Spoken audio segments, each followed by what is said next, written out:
The recording is in progress. Thank you so much. Good evening, good afternoon, good morning to everyone. Assalamu alaikum. This is Mariam Khan, Executive Director, Community Development Foundation from Pakistan. And I'm the co-founder of Global Women's Development Network, which is registered organization as a non-profit organization in USA and Pakistan. I'm also the president of this campaign, 16 Days of Activism for Development. So we are in this journey from last 15 days. Today's our 15th day. And today we are again revise our major objectives of this campaign. We are based on 3 major components. This is working for the smart agriculture solutions. We are focusing on promotion of food and nutrition. And also we are focusing and engaging a lot of platforms to ensure food safety and security.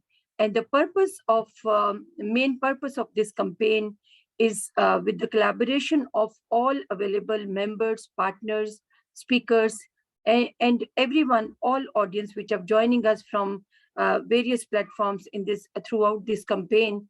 The main objective of this campaign is removing malnutrition from 0 to 15 years of young children across the globe, because we believe that the nutrition is the fundamental right of every child. So thank you so much for joining us today.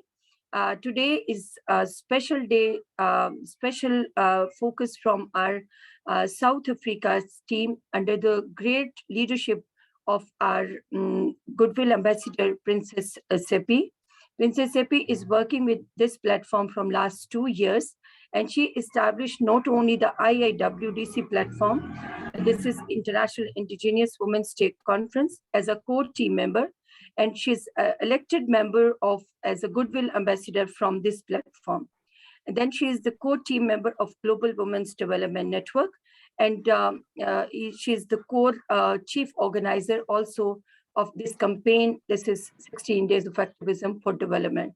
I am grateful for all kind of support as a senior leader, and also bringing so many members on this platform to address the 16 Days of Activism for Development campaigns, issues, concerns, and different agenda formats, which she brings with a lot of people.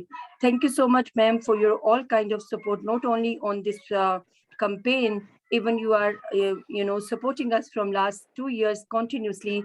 And today we are having a lot of confidence, lot of broader platform only because of your support. Thank you so much. And today's session is going over to you.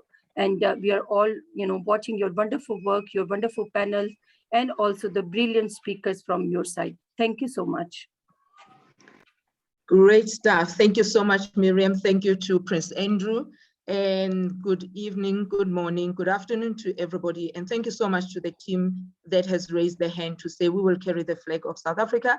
We also have Kenya online today. So we can safely say this is the day for Africa. And you know what? Africa in agriculture, we are ready. We want the world to know what we have been doing. These are the people that are active. These are the people that till the ground in and out of the season. These are the people that work hard for years with sweat dropping, and yet they may not be seeing the fruits or the results, immediately. So today we are going to be hearing from them. First, to kick off, we are going to have 2 keynote speakers, which is Zotola Tola from Katlehong in South Africa, who is the program manager and also the founder of Breakthrough Center, which is the Center for Vulnerable Children and Orphaned and Vulnerable Children. Then we are also going to be hearing from Daniel Motswani, who is also a very, very, very excellent networker and somebody who is so grounded and with such wealth of experience in what he does. So he is from Africa Rising Trading. So we are going to be hearing from him. I've worked very closely with these people for the past maybe more than 3 years. Then thereafter, we are going to be having about 4 or 5 of us. We are going to do a panel discussion. And that's where you are going to be hearing more about all the organizations that are involved today, organizations that are coming to the table today. You know what? This is the 16 days, and we are on the 15th day. It has been such a wonderful journey. Thank you so much to you who has made it today, who has been working with us from day one up until today. From the 25th of November, we are going to be ending tomorrow, which is the 10th of December. Right now, if we have Zoto Latola, I think it seems like Zoto is not here. Can you hear me, Princess Tepi? Yes, but is your camera on? That's what I've been trying to switch on. I don't know what's, my laptop is acting on me. So I've been trying to switch the video on, and, I've been clicking and clicking on the icon for the video. It's not coming up. Even now I'm clicking. But are you able to share the screen with us though? Your presentation.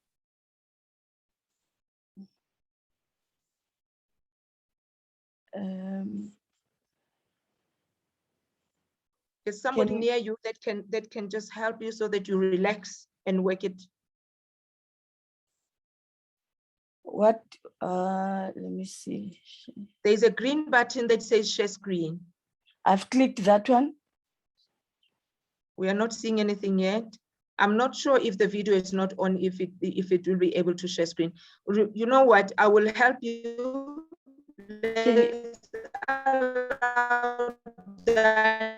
You're breaking. I can't hear you now.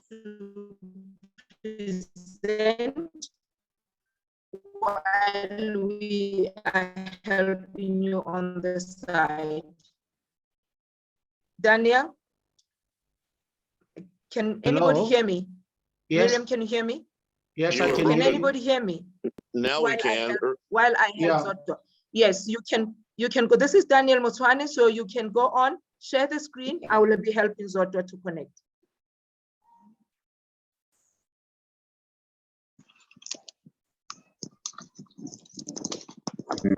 For this is not.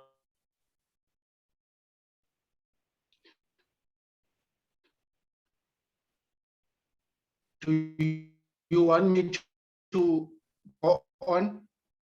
Yes, please. If you can go on. We are just helping Zoto because she can't come on. Yes, you can go on with your presentation, sir. Do you want me to go on, or maybe?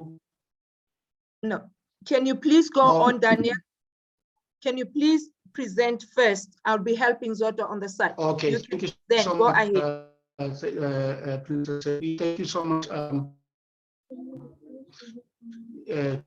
The whole team. You can hear me now? Okay, am I audible? Yes, am I audible? Yes, you are. Can you hear me? Yes, we can hear Hello? you. Please continue. Yes, sir, we can hear you. Kindly continue. Can you? Okay, great. Okay. Thank you so perfect.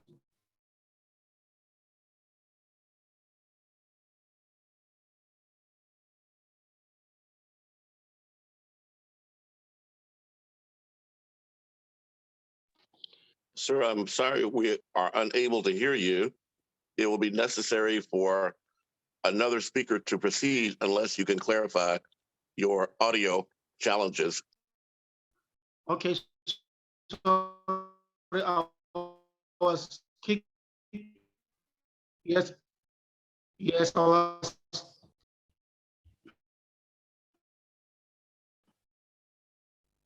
Okay, I think I'm audible enough. Andrew, hello, Andrew. Yes, it's getting better. We hear you better now. Yes. Do you have a presentation that you can share your screen and present, or is your? Oh, great stuff. Yes, please. Yes. Oh, okay, perfect for this session for today. And I first want to really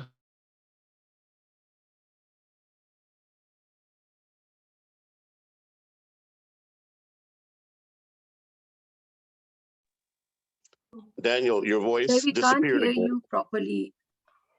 No, hello? Daniel, We did not hear you. We see you now. Do you have a presentation to share your screen with or not?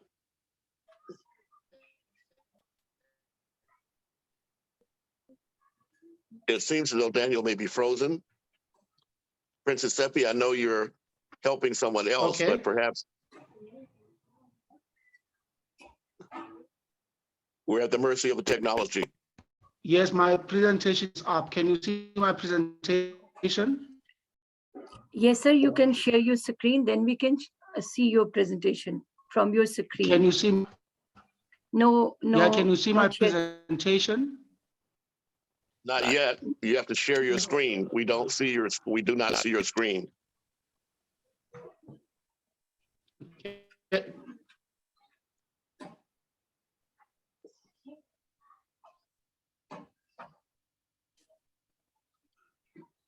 What's happening?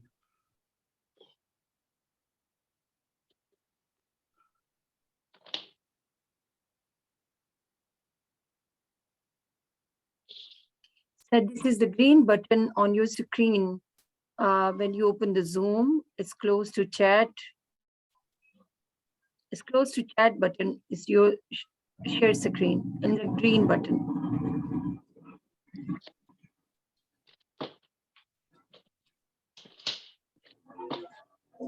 Okay.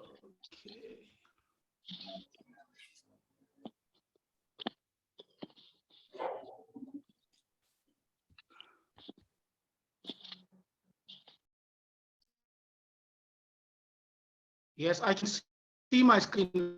I don't know if you, everyone can see my screen. No, sir, no, we can't see this because it's not shared from your side. Is your first image of a man in a suit? I saw that briefly, but I don't know if that was. Madam Miriam, can you see my screen?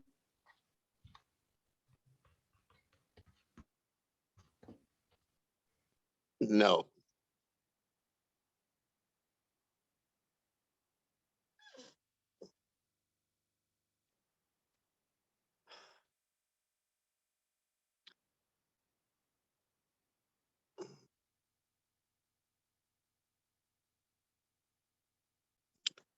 Is your presentation a PDF or is it a video or what is your presentation type?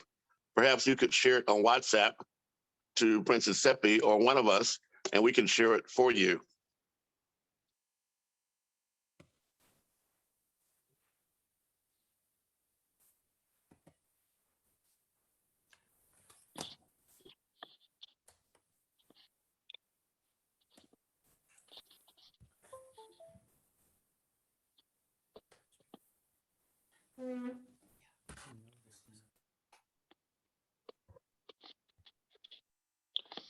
I sent my email in the chat. You can share with me, so I can play from my laptop. Otherwise, we'll have to move to the next. I think we have two special guests. It might be important to have our keynote speeches, and then we can divert. But Princess Seppi, I'll turn it back over to you. Okay. Yes, sir. Now we can see. Okay. So Andrew, I've just shared the presentation of Zodwa. If you can line it up so that if Daniel is struggling, we can share Zodwa. I'll talk it through.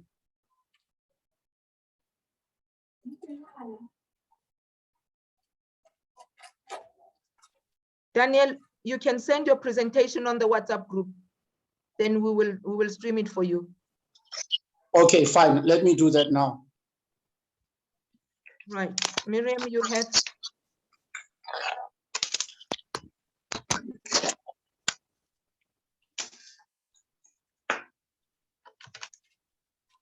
Miriam, Yes, ma'am. You have received Zodwa's one. Yes, ma'am. This is in process of downloading. Okay, thank you. In the meantime, let us just explain try to introduce, as Miriam has already introduced ourselves. This actually journey started way back when we, all women from 17 countries, we came together to a conference where we were celebrating the International Women's Day. And that was the beginning of our all coming together. And this is just the focus of the 16 days where we are focusing on food security, on nutrition, on the zero hunger, the sustainable goal as per the United Nations. However, though, we are going to still be having our conference in March, the first week of March, for 5 days. But the focus is not just going to be on agriculture, but in all sectors. And there we are really inviting more than 200 countries that we are going to be having, even more, and speakers, all role players. So from any country where you are listening us from, you are also invited. And we're going to be having from the legal sectors, we're going to be having from banking, we will be having from women in technology, and you name it all. So this is continuous. And if you'd like to be part of us, we are also on Facebook. Those that have already on the group with us, you have seen those that we have sent invitation for you to be here. You probably have seen our link on Facebook. You have seen our concept note. If you feel that this is what it resonates with you, that you would like to be joining us, really, there is no fee that you pay. It is just being active in your community, making sure that you are the servant of the community, that you are a humanitarian at heart, because not only are we just carrying this network, but we wear many hats, as you have heard. We are also the servants at many levels in our communities. Daniel, are we getting sorted? Or Miriam, are we getting sorted with Zodwa's presentation?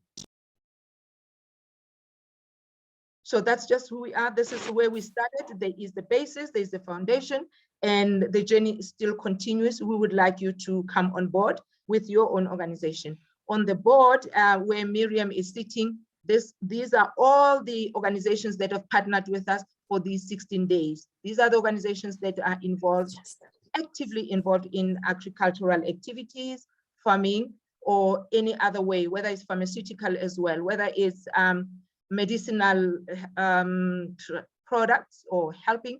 And we heard from one lady already from Pakistan who has a business of the spa that is using just the herbs as the massage oils and all that. Miriam, I'm trying to buy time so that you can share the presentation, please. Presentation was in process of downloading. In between, we have the video of the Zodwa's organization. So can I play this video first? Okay. Yes. Okay, Yes. thank you.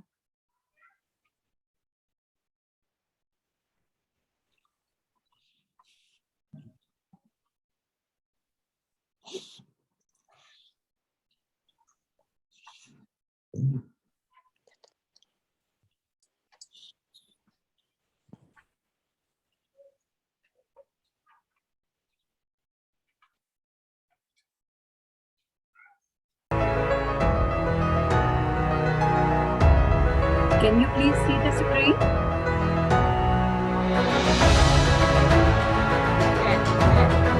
Is my screen visible?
Thank you so much. Okay, thank you. Thank you so much. That was great. So are you able to now share the screen and I will do the Yes, ma'am, presentation? we can start the presentation now. Okay.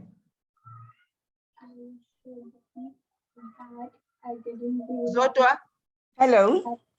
will you be able to read the presentation then?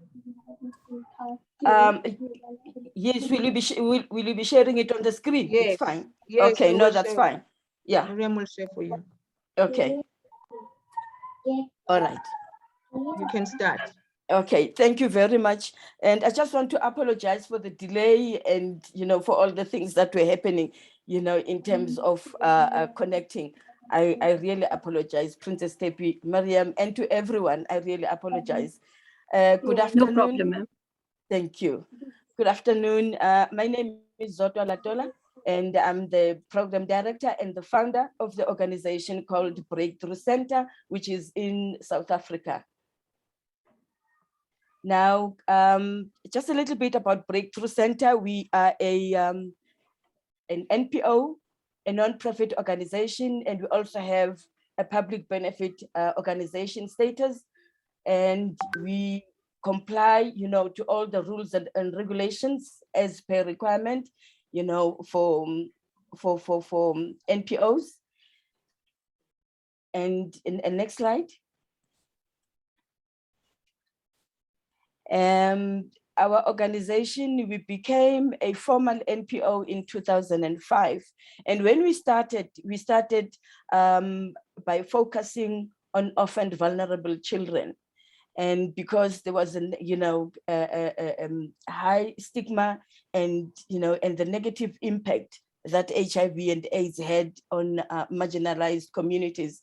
And, they were experiencing a lot of issues with the grannies who were like heading most of the granny-headed households because they had to look after their grandchildren, so that is why our focus when we started, it was on ECD, early childhood development for orphaned vulnerable children.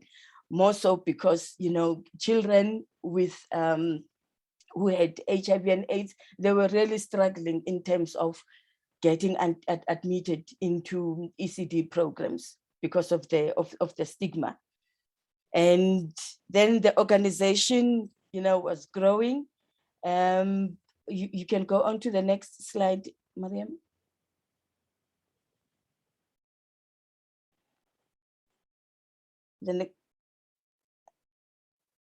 Okay.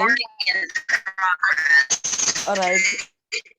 Our purpose is to provide a programmatic care and support systems that address the short and long-term needs of at-risk children, youth, mainly made orphaned and vulnerable by HIV and AIDS through educational, material, and psychosocial support, child protection services, life skills, empowerment programs, so that we can get them out of the vicious cycle of vulnerability, pain, and poverty. That is our purpose of existence as Breakthrough.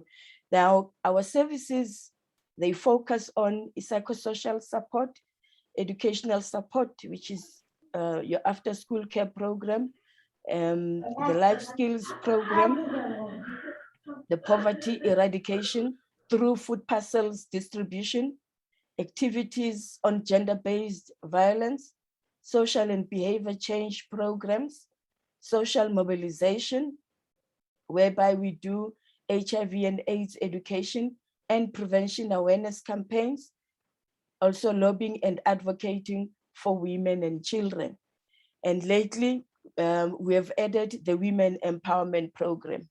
And that is the programs that we have under our educational support, which I had already mentioned, which is your ECD, the program that we started with, the after school care program, the school holiday program, which is a program that looks after children, during school holidays, as it says. because if there are no programs, children end up getting involved in any other activities in the streets. So hence the need for a school holiday program. And the school progress monitoring program is a program whereby we work with the schools in terms of ensuring that the children, the school-going children, they get all the support, the educational support that they need to ensure that they remain, going to school, because with the challenges that vulnerable children experience, especially with the issue of affordability at homes, then they end up, not, they end up sacrificing, and they end up not, completing their schools. And, yeah, I can't hear now. Hello? Yes, go right ahead. We Can you muted hear me? the person. Okay. Yes, we hear you. Go All right right. ahead. All right. The second one is the material support, whereby we do food parcels distribution, and we provide food parcels every month to 100 families. And sometimes, we do get toiletries, which is part of the dignity packs. So when we, as and when is available, we also then distribute the dignity packs. And then our next program, you can go to the next slide. Okay, yes, we also supply our children with school uniform and school shoes, school stationery. I've already spoken about the dignity packs. So schools, the school shoes is also one of our main charity drives, because most of our beneficiaries, they even struggle to get themselves school shoes. So it's one of our our important charity drive in terms of ensuring that we get school shoes or school uniform for our beneficiaries, as well as school stationery. And then we've got the recreational program, which focuses on sports.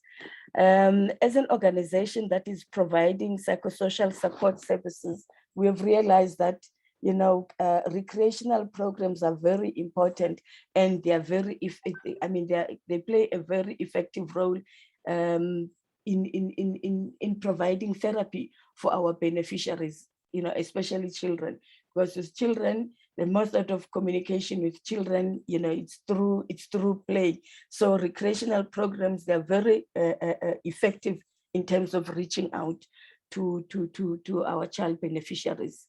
And then those are the 4 events that we try by all means that we hold annually.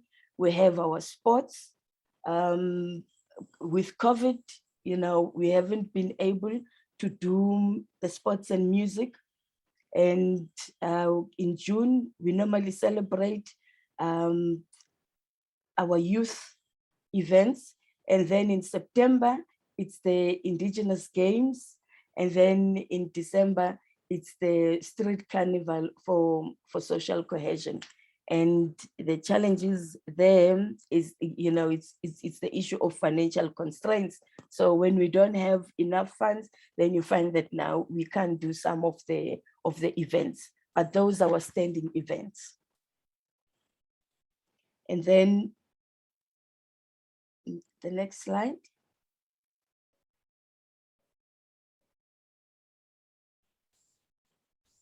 We can move on to the next slide.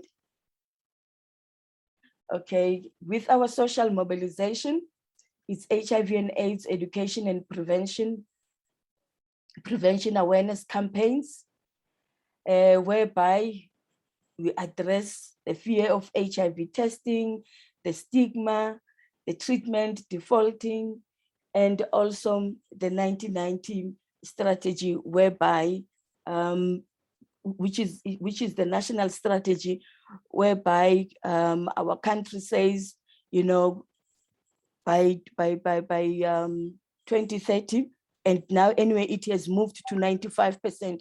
We're saying 95% should know their status, 95% should adhere to treatment, and 95%, you know, should have a viral load suppression. And then with child protection campaigns, you know, it's campaigns which are mainly about child protection. And so there we're just advocating and lobbying for children, ensuring that children, you know, they do not experience abuse and violence that is, you know, going on. And then we also do social and behavior change programs, and there our key population is between the ages of 15 to 24 years for the adolescent girls and young women. Our programs, they teach them to make informed and good decisions, because what we've realized is that being in vulnerable households, you know, children, you know, they avail themselves and they expose themselves to anything that can actually assist them with their daily living. So, and that's when they you know, they end up getting involved with what we call the sugar daddies, who then exploit them sexually, you know, just for them to get money so that they can be able to look after their households. So in our social and behavior change program, we actually empower young girls that they shouldn't, you know, they shouldn't be under pressure of being involved, of getting involved in illegal activities, in all the activities that make them to do things, you know, that they don't want to do just for the sake of survival. And then we use a home community-based care system, which is we're providing that psychosocial support services.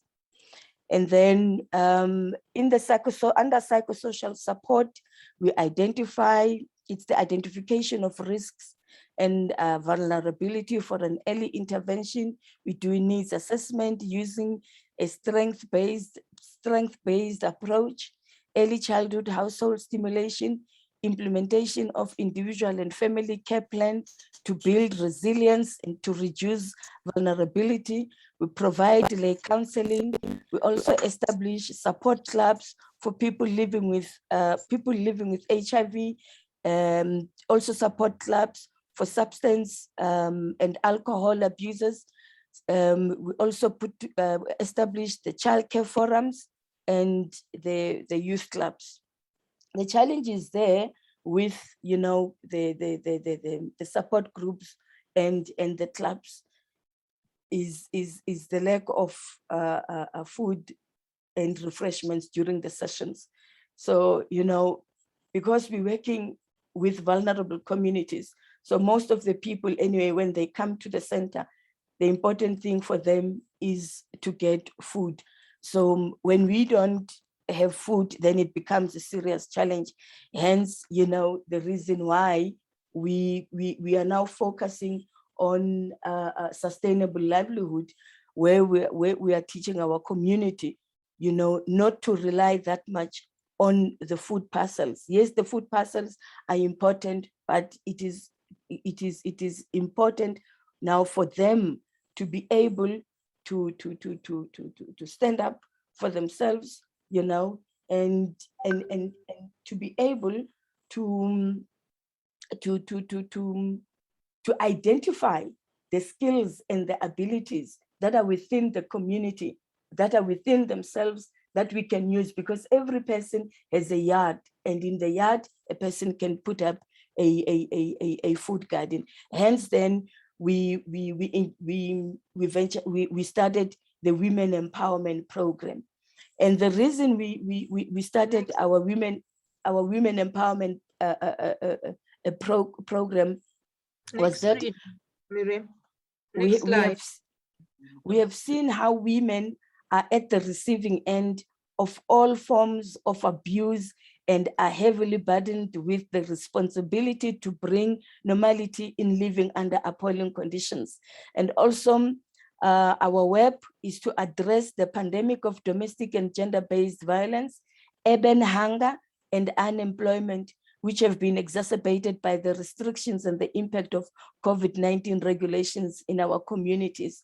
Also, our web program aims to empower women as they experience hopelessness and disillusioned by being in the deprivation trap and not having the means nor the creative ideas on how the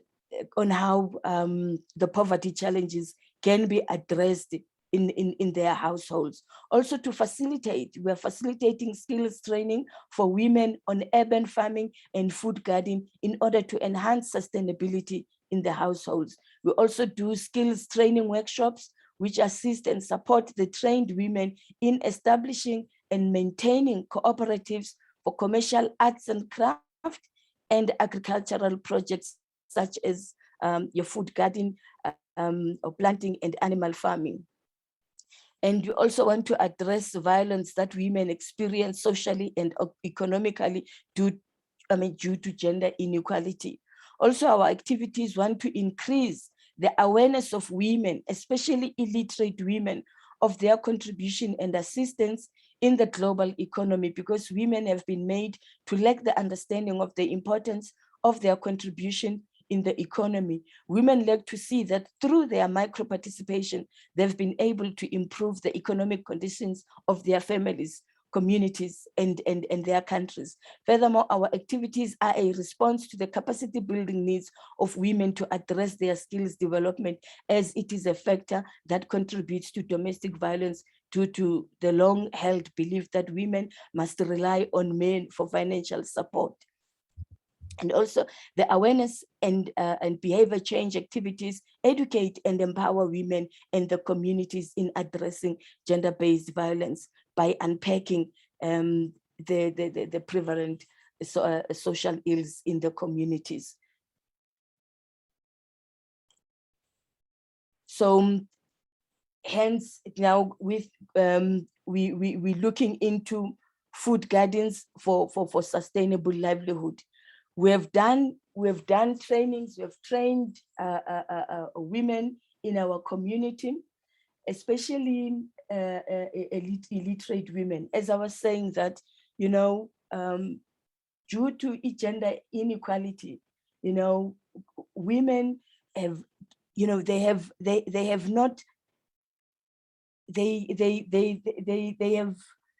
lack, you know, the understanding that they really play an important role in their communities, the important role in their homes. You know, they are the ones who are actually looking after the families. They are the ones who actually, you know, have to come up with the means, you know, of sustaining their families. So now that's why we're saying instead of them just looking up for food parcels, then let us engage in the food garden. So the trainings that we have conducted, they were very successful, you know, and after the training, after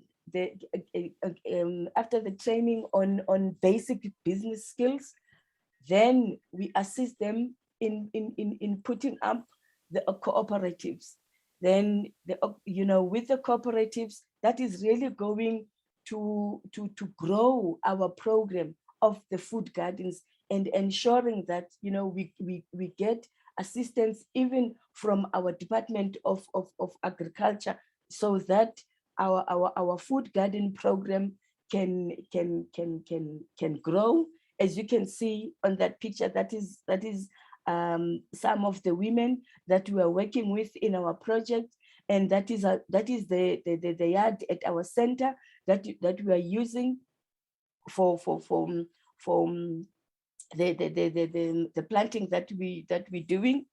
And the next slide, yes, it is still our group of women doing the work. So, you know, I'm really excited about the work that we are doing with women, and I'm really excited about the commitment that we are getting from them, especially, you know, because our center is in the urban area of South Africa.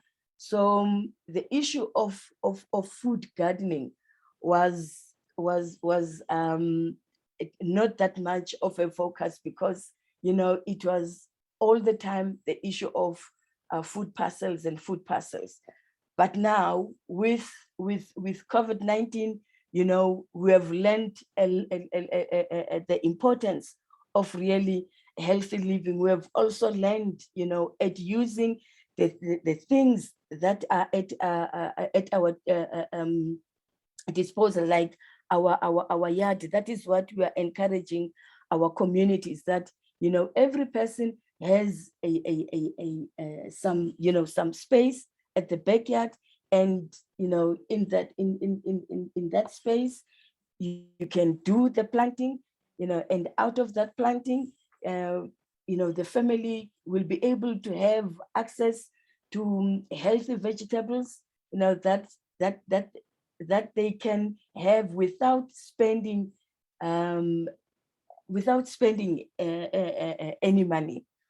So yeah, what's the next slide? Yes, that is all the work that you are doing. Thank you, Princess Tepi. The last slide where we have the contacts. Oh yes, yeah, that's our website address, and we are at Katlehong, and we are also at Zonkizizwe. Thank you very much. The nerves are killing me.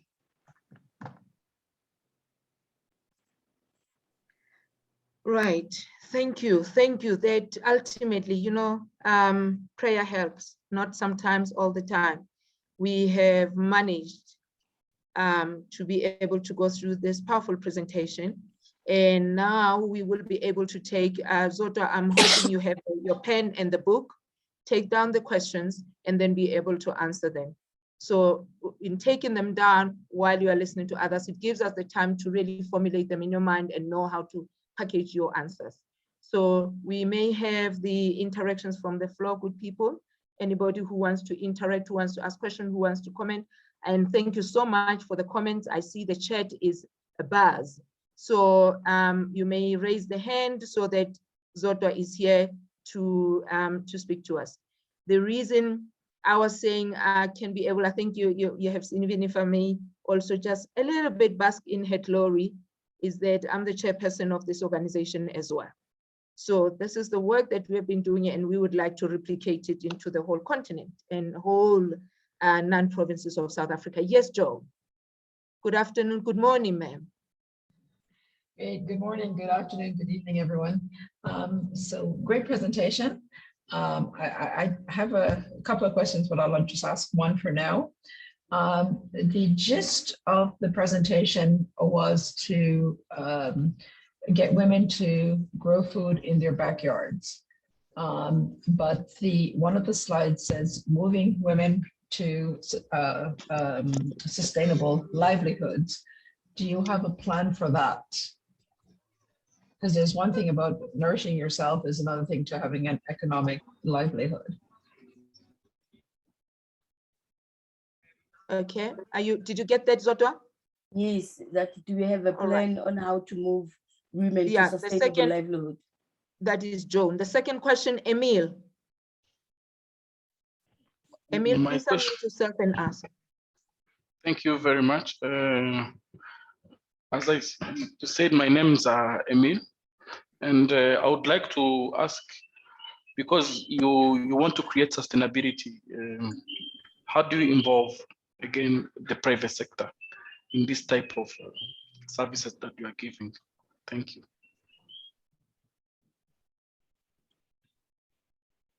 Right, thank you for that question, Emil. Do we have another hand? If there is no hand, Zodwa, you can now start answering the questions. Okay.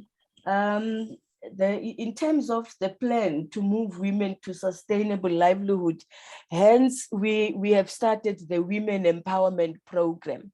So with our Women Empowerment Program, we as we do trainings on basics business skills, we are empowering women so that they can be able to come up with the ideas, especially business ideas that they can implement in their either in their private spaces or implement as a cooperative, which is what we are doing with the food gardens.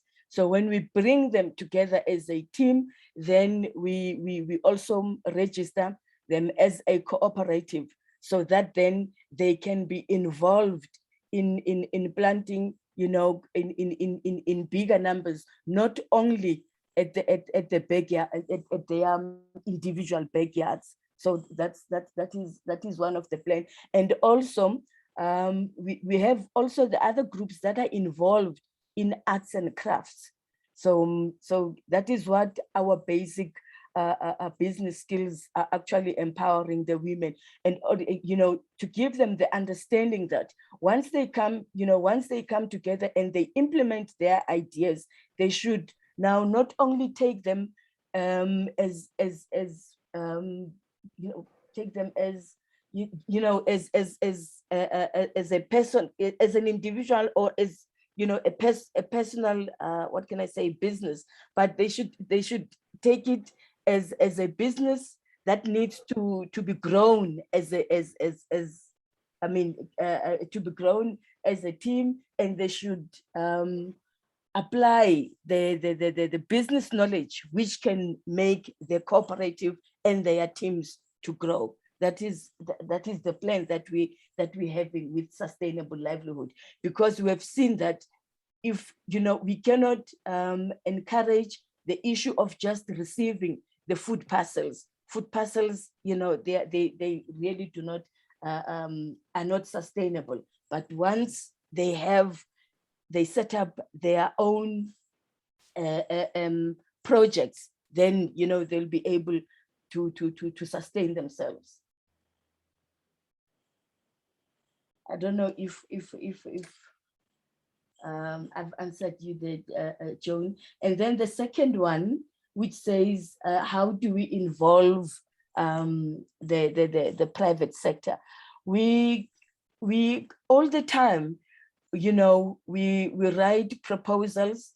It can it can either be to our government structures, and we also write proposals to the private sector. And we also have we also affiliated to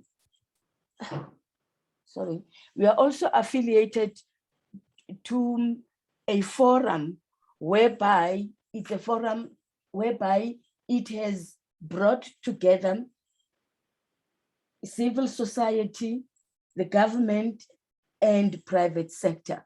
So that forum actually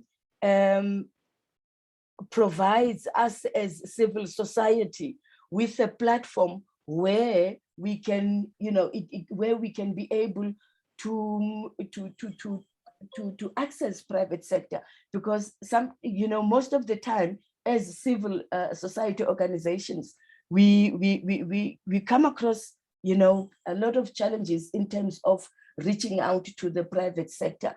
But with that forum, it has really assisted us, because it has availed that platform whereby all the different the different sectors, the government and the CBOs and the private sector can actually share their ideas. And and because the other thing with private sector is that sometimes I don't know, it is like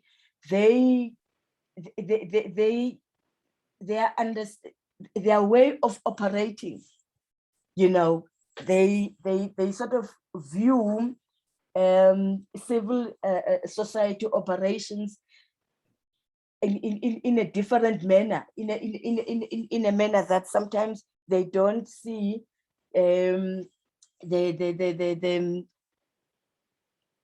value for investment.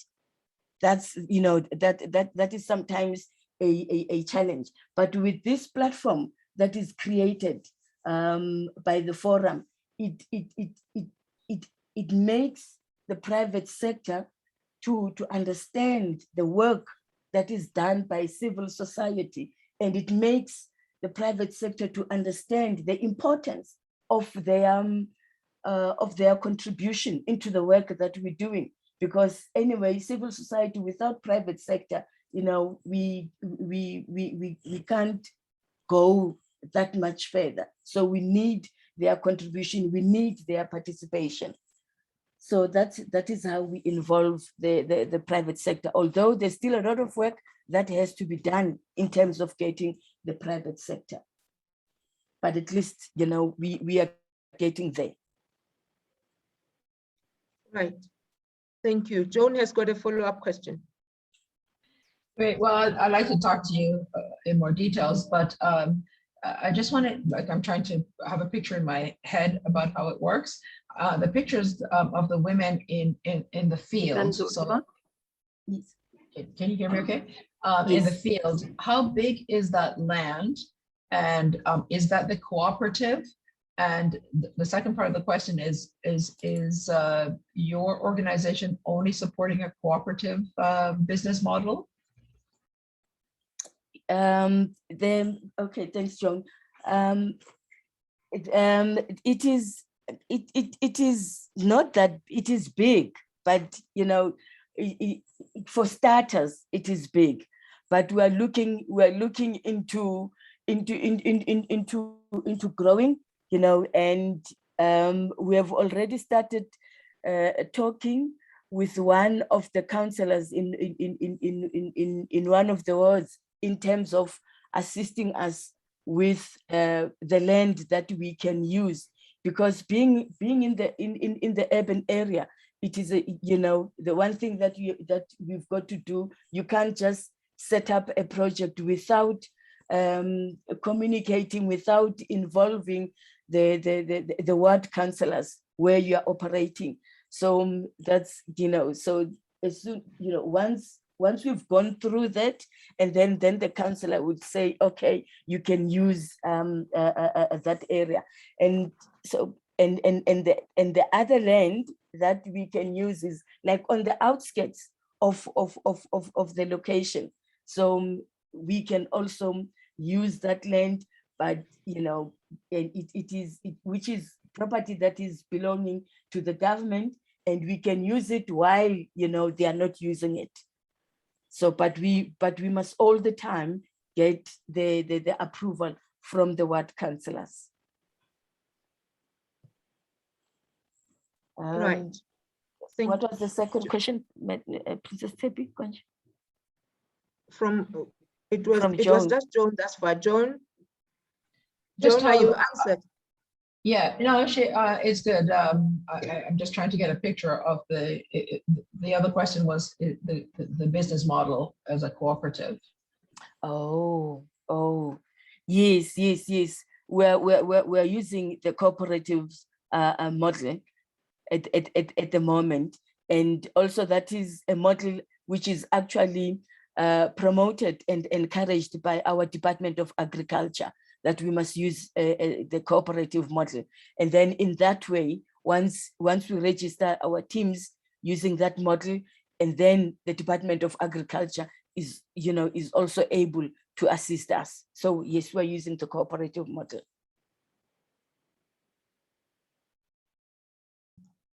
All right. Another question, any other question, good people? Thank you so much, Zodwa. I think also to add, Joan, on what they have done quite a wonderful job. As you can see that this is urban, unlike in the rural where I usually also work. In the rural, this is our norm. Every household has got a field or whatever, half of a hectare. So here, this is an achievement to get that land, because as you can see that it's really where it's not conducive. And then furthermore, what to add on that, these women, as they are coming together, it is because we do the work of togetherness very well. They, in their own homes, they already have started having the fruit plants, they have spinach, they're already trading with vegetables. They've already started in their own homes. So now they just enjoy coming together. And also there was that element of the support and learning from each other, and then also diversifying the crops. And now they can be that where furthermore we can create a market where they are all now able to be selling. And then we see that, so there is this cooperative here in South Africa. It's an ancient practice. We call it Litsema. So that is why we are very good when we come together to tilt the land. And as you can see, these women are carrying their spades and everything just as themselves. So, but otherwise they do have their own gardens at home. And we have already seen their work.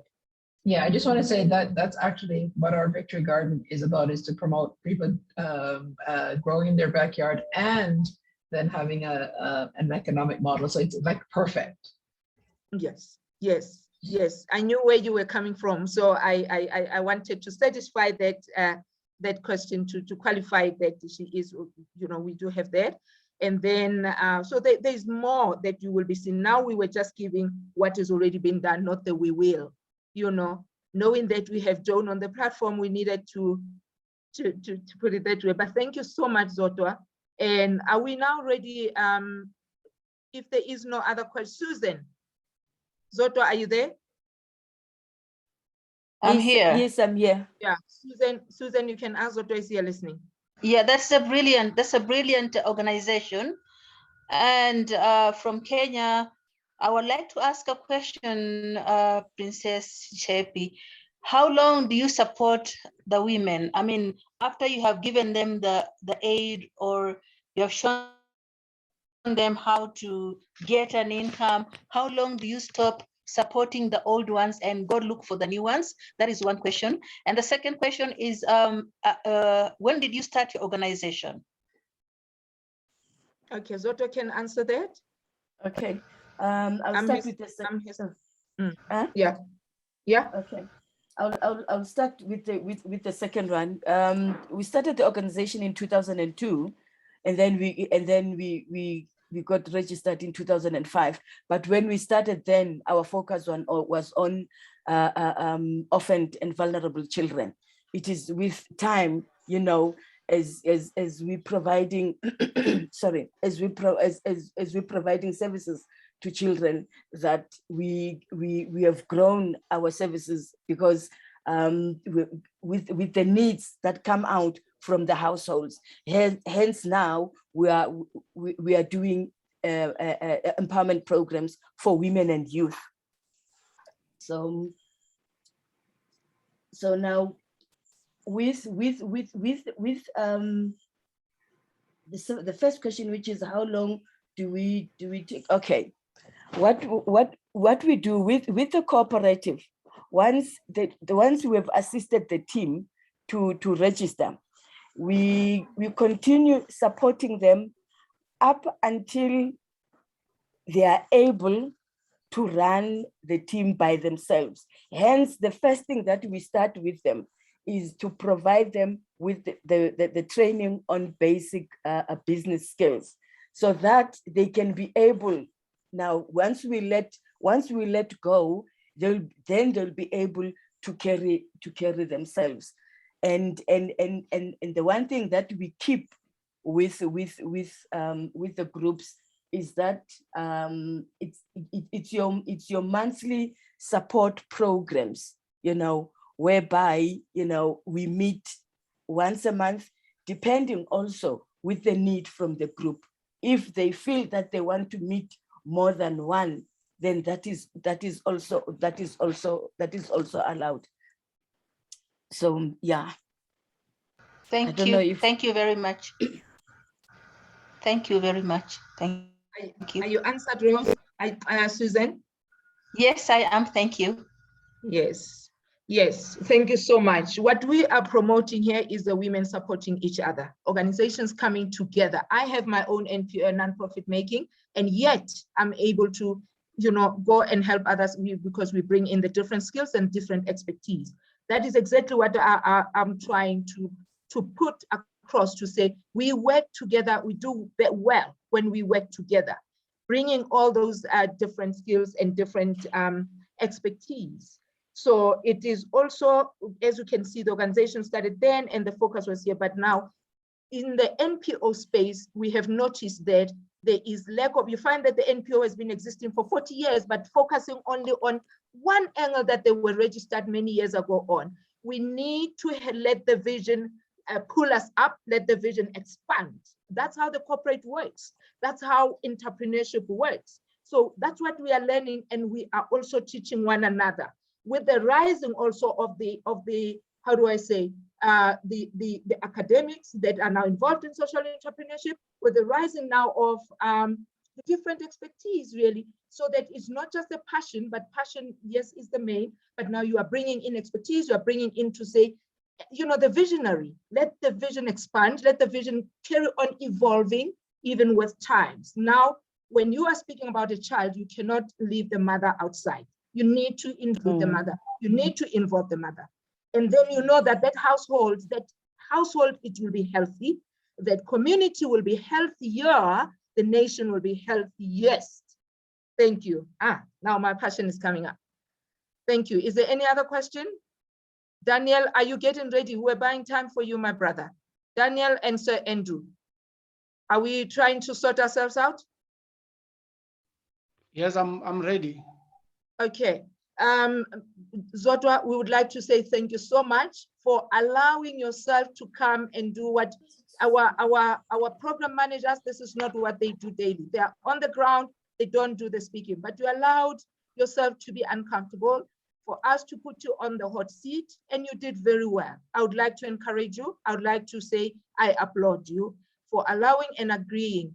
And the asking of the questions, it was just for interactional. We were not in any way criticizing, and we are going to be learning a lot more. We would like to connect with you and connect with the world. That is why you were here today. Thank you so much. Daniel, yes. You may take the stage, please. Thank you so much, Princess Tepi and the team. I hope I'm audible enough now. Yes, you are, sir. Is Sir Andrew helping you with the presentation? Yes, I've sent it through to, they've sent it to Miriam, the president, but I'm going to try to share it on my side first. And if maybe I get the challenge, then Miriam will be on the standby. Yes, but I don't receive any presentation from your side. Okay, I've sent it to Andrew. Apparently he sent it to you. Yes, but with Andrew's email, there is no attachment in the email. Is it? Okay, let me... I apologize. I'm multitasking. Let me do it one more time.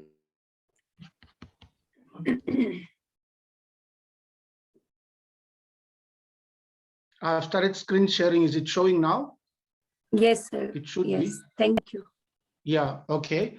Yeah, thank you so much. I'm just going to switch off my video so that at least I can get enough bandwidth. Yeah, thank you so much for this opportunity for us to come together today and to share, the work that we're doing within the communities. And thank you so much for all that have joined us, from different countries, as we need to be united in terms of us taking the work that we're doing in communities out there. My name is Daniel Mutswani. I'm the founder of Africa Rising Trading, which is a Pan-African business development consulting, and I'm wearing quite few hats. And today I'll be coming in from one of our companies called Fresh Life Produce. And my topic today will be transforming low-income communities from food insecure consumers to producers. Okay. Now let's first look at what the problem is. We see that 55.5% and above of South Africans live below the upper bound poverty line of about 1,227 per month. And then we see 25.2% live below the food poverty line of 561 rand per month. And then, the question then becomes, how do you feed your household on 40 rands per day? We've got 3 solution stages, where the first one is coming through the technology solution, and the stage 1 is what we need to do is to address households' nutritional needs through the technology solution. And the second stage is to build household confidence to achieve food security. That can happen through socio-economic development solution. And the final stage is stage 3, where we need to generate income through a food enterprise network. And that can be solved by the solution enterprise development, ED. And I'll go into all those 3 stages onto the next slide. Now, looking into the technology solution, which addresses the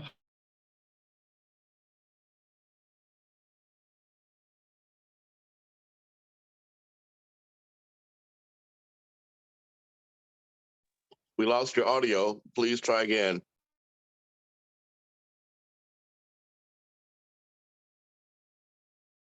I think that this also answered to the or throughout this program, their financial circumstances. And the solution is therefore a Africanized hydroponic solution based that has to be in compact kit that can be transported easily, simple to put together and use, and also affordable, offering high yields. Okay, and then I'm going to take you through our solution, which is called the African Grower, which is the technology and the system that we have developed that we're working within communities. And it's an Africanized vertical growing system that needs no running water or electricity. I need to repeat that it needs no running water, and it needs no electricity. And it saves space because up to 40% plants per kit. And then it saves water. So 1/10 of water used in the system than the water that can be used in the soil, because we use the coconut core as the growing medium, and then it saves effort on bending and feeding, saves time because it can hang from any appropriate fixture, and it saves money as it is reusable, saves the environment because we use recycled plastic and eco-friendly coconut coir as the growing medium. And whilst I'm on that point, one can ask how sustainable is us using the coconut coir, and where is it sourced, and how do we get hold of that growing medium, especially when the businesses are our businesses starting to grow. And the answer to that is that the coconut coir can be sourced from any range of greenhouse technology suppliers, and seems to be more easily to get hold of as the popularity increases. Okay, and then the last but not least point there on that slide is that it is pest resilient because it is suspended in the air, so because we're not growing on the ground. And now why does the African Grower technology work very well? Because it is built in scalability. As the Africanized hydroponic system, it's easy to connect and use and maintain. It gives everyone the confidence to grow their own produce at home and ever scale up to start an enterprise opportunity. The second point being support regenerative practices. The African grower is a vertical garden with a high yield and no need for soil. It uses coconut coir, as I've said earlier, as a growing medium, making it 10 times more water efficient than soil. And because the system is suspended above the soil, soil can be regenerated below it. Okay, growing own saves money. Build capacity to grow the freshness and most nutrient-rich produce directly at home saves money and can be used in other needs like education. The money that you save, from using and growing your own plants. Those are the benefits, And the second solution, which I mentioned, is socio-economic development, which is the solution that grows households' confidence to achieve food security. How do we do that? By establishment of central support food hubs that can motivate and connect all the home growers. And how does that happen? Development of a decentralized home growing implementation method, which I'll just take you through quickly on the next slide. How do we do that? And also to track and gather meaningful data using new developed technology, the Touch Africa app, which also I'll just touch on briefly on it. And let us now look at the DHA implementation program, the decentralized. It consists of 4 steps decentralized home growing model. The first one being, we establish food hubs as a proof of concept for the growing technology, where we partner with existing institution structures, such as schools and cooperatives, to deploy the African grower systems and demonstrate to the surrounding community that the technology works.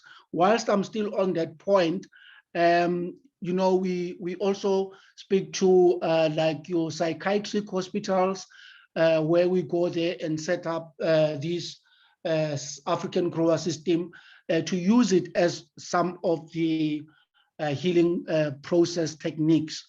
Yesterday we heard about Ruth Boysons, who's also working at the correctional services. We need to enter those spaces as well so that we can groom people from those spaces as well, not only looking into the communities, but also how do we integrate those inmates into the system back with skilled knowledges. Then the second one is we creating agripreneurs as a steward of the system. We upskill community members, especially women and youth, to use the technology as the basis of other of their own agribusinesses, because now they need to start their own agribusinesses from the system, and then creating networks of growers, local food system, where we're supporting agripreneurs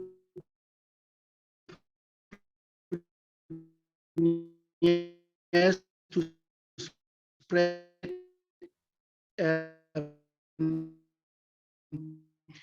and teach community members about the African growing and sustain without if we not the sustainable to anything that we do, then we planning of. So works and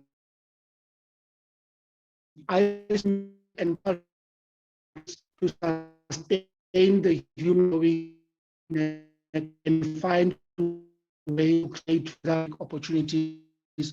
When you run, now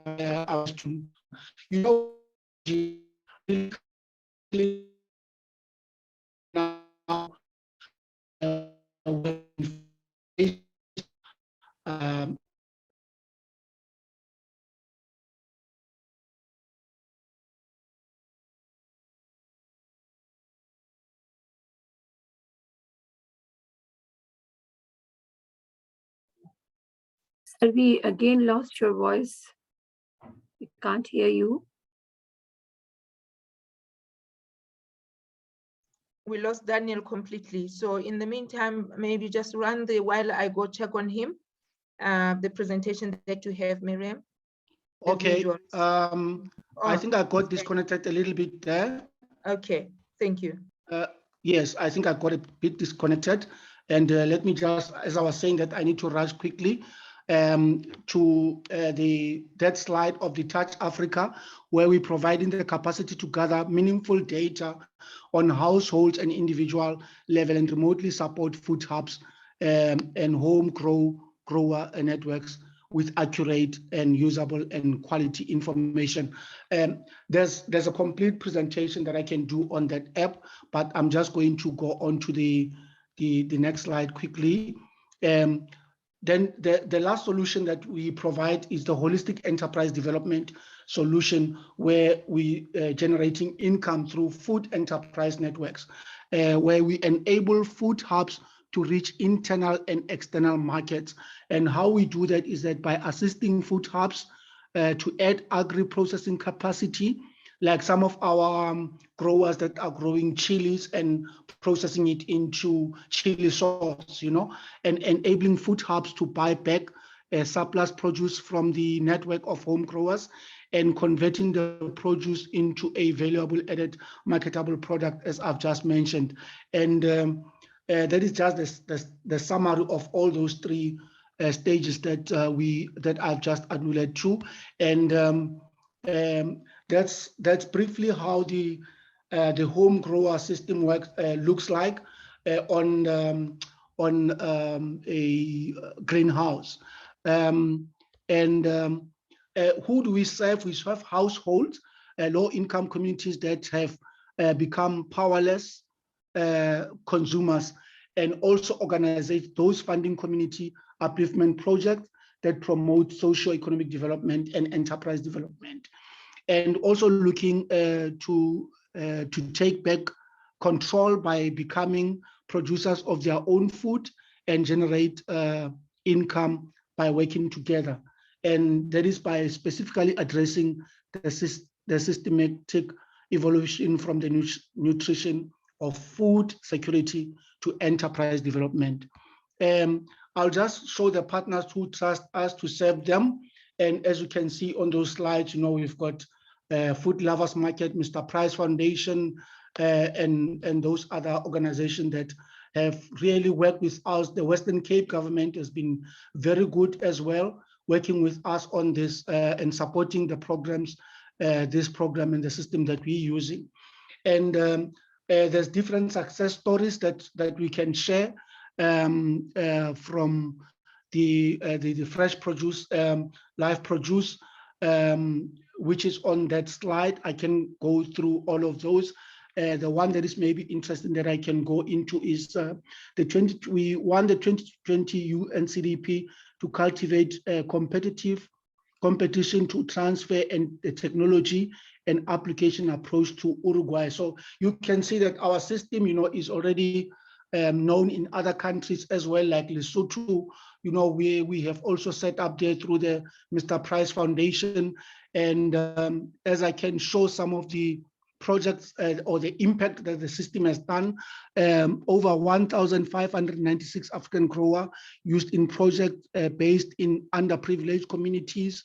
We have constructed 39 pop-up greenhouses in 9 community hubs nationwide, and also set up 9 community farming hubs. And the areas that we have really worked on are Bloemfontein, Barberton, Durban, Hammarsdale, Philippi, Kimberley, Midrand, and all those other areas as well, including Lesotho as well, where Mr. Price Foundation also came on board to work with us on that system. And which is to give everyone a single food insecure household the opportunity to grow their own food and evolve into self-sufficient household and communities that contribute to the socio-economic development of our country. Due to time, I'm not going to share some of the pictures of the work that has been done before. But the call of action now is that we need organizations to come on board. We need partners in different countries to come on board to work with us and to really scale up this work that we're doing. And so far, I would like to end my presentation there. Thank you so much. My contact details are on the slide. Thank you. Over to you, Tsepi. Brilliant, brilliant, brilliant, brilliant. Right, let us show the screen now. How do I get back? Okay, thank you so much, Daniel, for such a wonderful presentation. Also very informative, and also showing that the work that you have done, as I have said right from the beginning, that these are the people that have really been working and they receive very, very, very minimal glory, if any. So we don't really know the work that we are doing, but now we have come together and so that the world can see that South African agricultural activists or practitioners are really at work and serving the community. Food security here, we are close to really seeing a zero hunger in our community. I'm going to go to Joan again and then also Emil. Daniel, you have a pen and the paper. Hi, Daniel. Great presentation. Of course, I'm biased, so I'll put that on the table first. I totally believe I ran the Climate Smart Victory Garden, and for 12 years run a community-driven victory garden, which is exactly all the things you're talking about, but it focuses on the nutrient value of vegetables. But we've created the Climate Smart Victory Garden to certify people to run a viable business. So from introduction to design to an economic model. So my question is, what exactly would you be looking for from an international organization?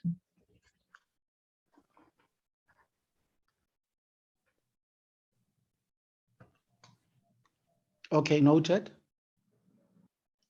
Emil, thank you so much, Joan, for that. Emil, and then also Sir Andrew. Yeah, thank you very much, Daniel. I really love the whole idea because it's it really manages the land and it is safe. I would love also to implement this, for example, in our different initiative that we have, where we are working with different coffee farmers, but also looking at different aspects also to help women and young people to involve them in the agriculture. So I would love to ask one question, because in that technology, you also involve coconut.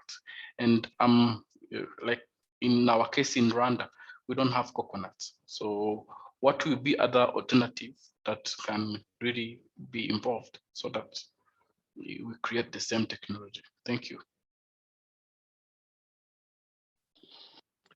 This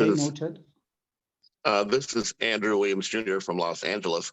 Also, Joan Kerr forgot to mention that she is in fact also working with a group that supports electrification, entrepreneurship, and education as key factors, not just for agribusiness, but for all enterprises. My question to you is, how do you propose involving technology with achieving your goals and expanding? Thank you.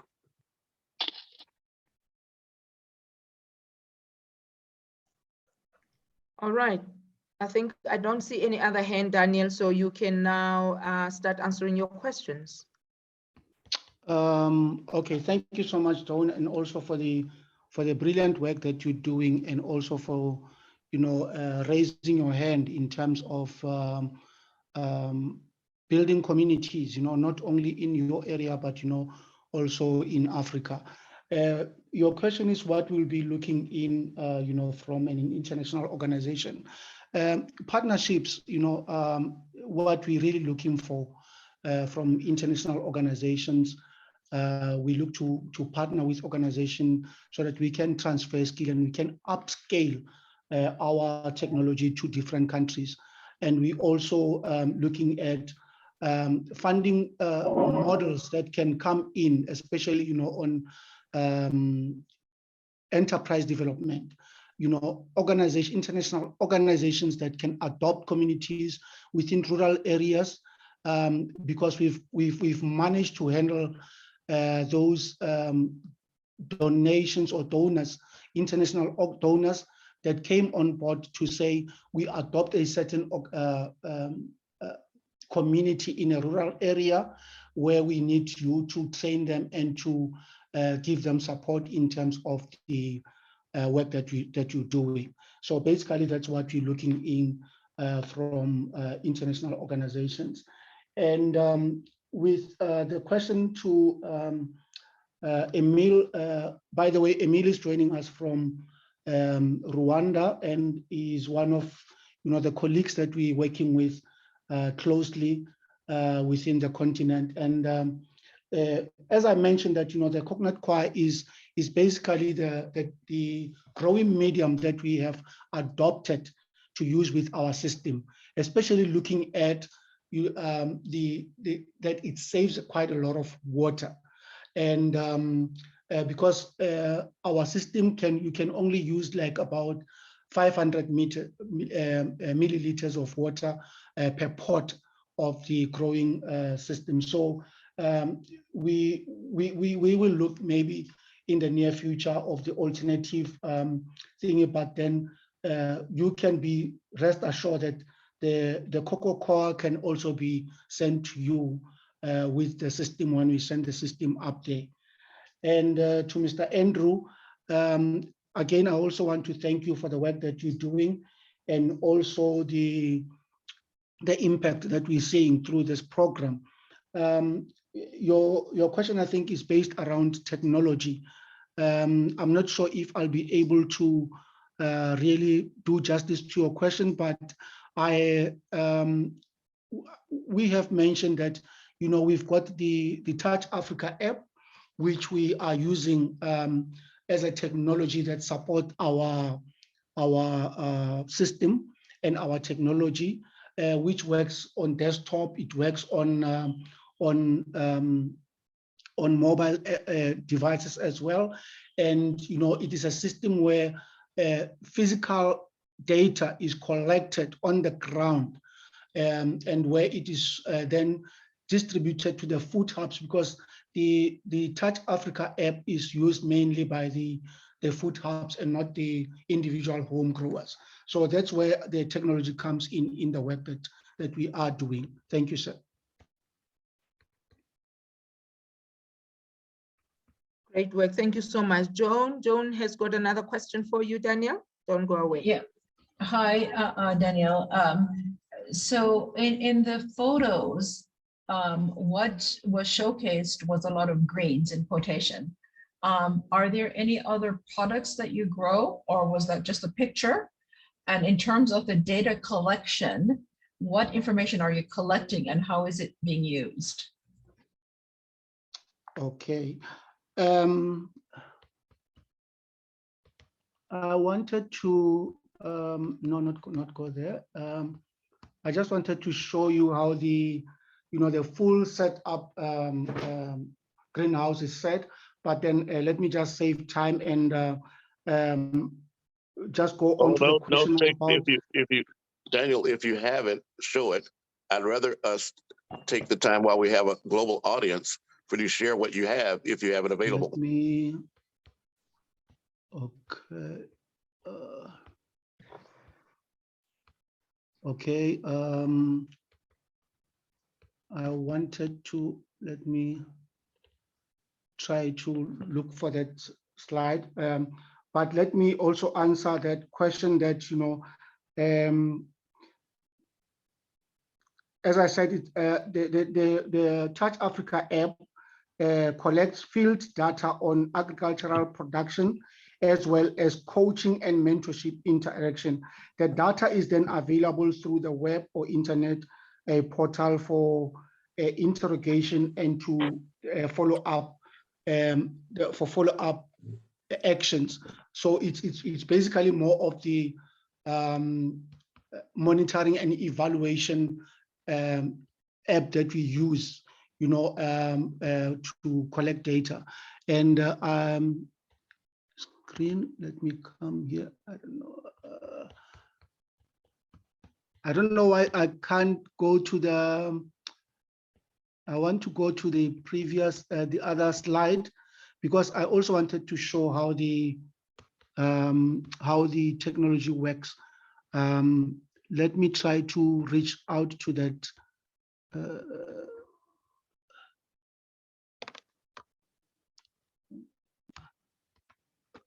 I want to close this one and open the other one, but it seems I'm having a challenge. But otherwise, I'll send it to you, Andrew, and then maybe we can put it up as well on the social media platforms, whatever. Okay, now that you've stopped sharing, you should be able to share another screen, but you have to have that screen open on your desktop. Yes. But yes, share, send it to me and I'll okay, all right, okay, that's fine. Let me try to open it on my desktop first, which is this screen over here. And maybe the question that I also wanted to answer, which was not asked, is what type of crops can one grow on the system? Is it showing now? Yes, thank you. Okay, great stuff. And I'm just going to go down, because the technology, so this is what I've shared already, and I just wanted to show this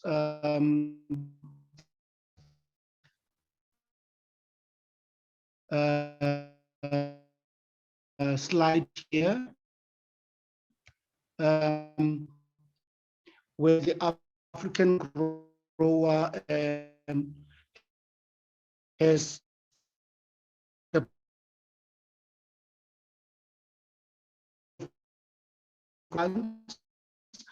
and the 1.2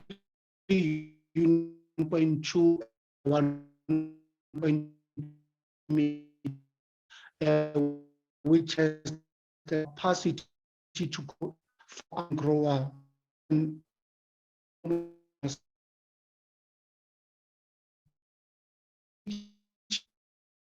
about -24, and the African potential of greenhouse comes in sizes as the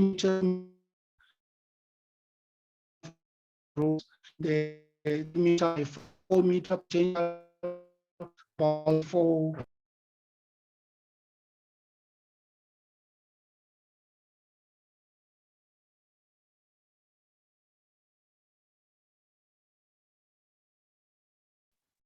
Did we lose him? Okay, I got kicked out there, and that's So the Daniel, last slide that I wanted to show you. Yeah, the gist of my question was about the crop growing, because like I said, the picture showed greens, but I just wondered if there were other things that could be grown in that medium. Yes, exactly what I wanted to respond to, that inside the medium, there's quite a number of crops that can be grown, and which are your peppers, your herbs. You can grow tomatoes, green peppers, and so on. You can grow your berries. There's quite a number of. You can grow flowers as well. What we also advocate is that people can also grow seedlings. Well, we use seeds and seedlings, but the system can also grow seedlings where communities can sell those seedlings into their own communities and also into the market. So that's also the other thing that I wanted to allude to. Yes, thanks, Joan, for asking that question.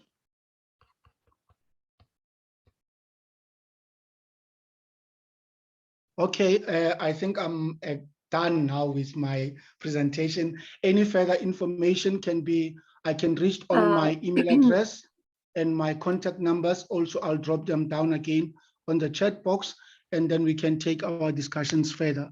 But we're really looking forward to great partnerships. We have our royal houses that have joined us.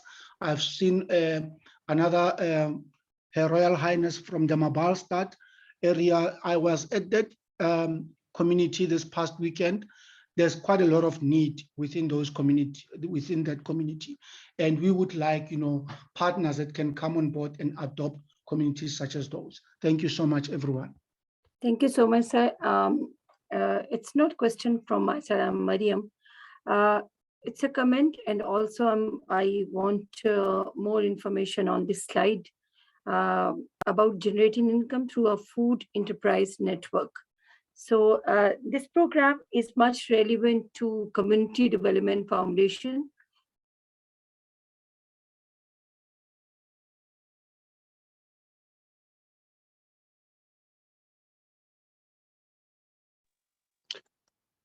We lost you, Miriam.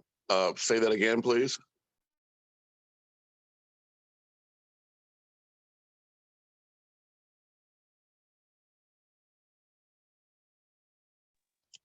Miriam, we don't hear your sound.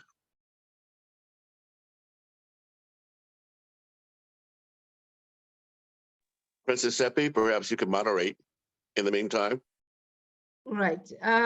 While I won't know what she wanted to ask, but perhaps to add and to just say thank you to Daniel. What I observed and what is of ours to take home is they already have an offtake from those big supermarkets. When you see the SPAR, that is our biggest. So that is what every farmer, every person who's growing these to want to see. It is the ultimate. To know that I have markets, to know that what I am doing here, it already is going to be going from the ground to the trucks. So then you are able to really say you are now generating income at the bigger scale and also sustainably. And that's where we all, even in our small scale, but we all are ultimately really looking forward to having that offtake of these big supermarkets, and also even exporting. Actually, when you were asking, how does he want the involvement of our international partners, it is the exporting. There may be some of the fruits or the vegetables that are only really grown here in South Africa that will be, we will be able to export to you. To me, that's what I'm seeing as a niche that we can take advantage of. Miriam is back. So we were just trying to fill up your space. Yes, ma'am. I'm actually, it's not like a question. It's a later on discussion between these two speakers or between the panel as well, that we want to know more about the generating income through food enterprises. So this is my request, that we need to know more about this model, because this model is the agenda of both platforms.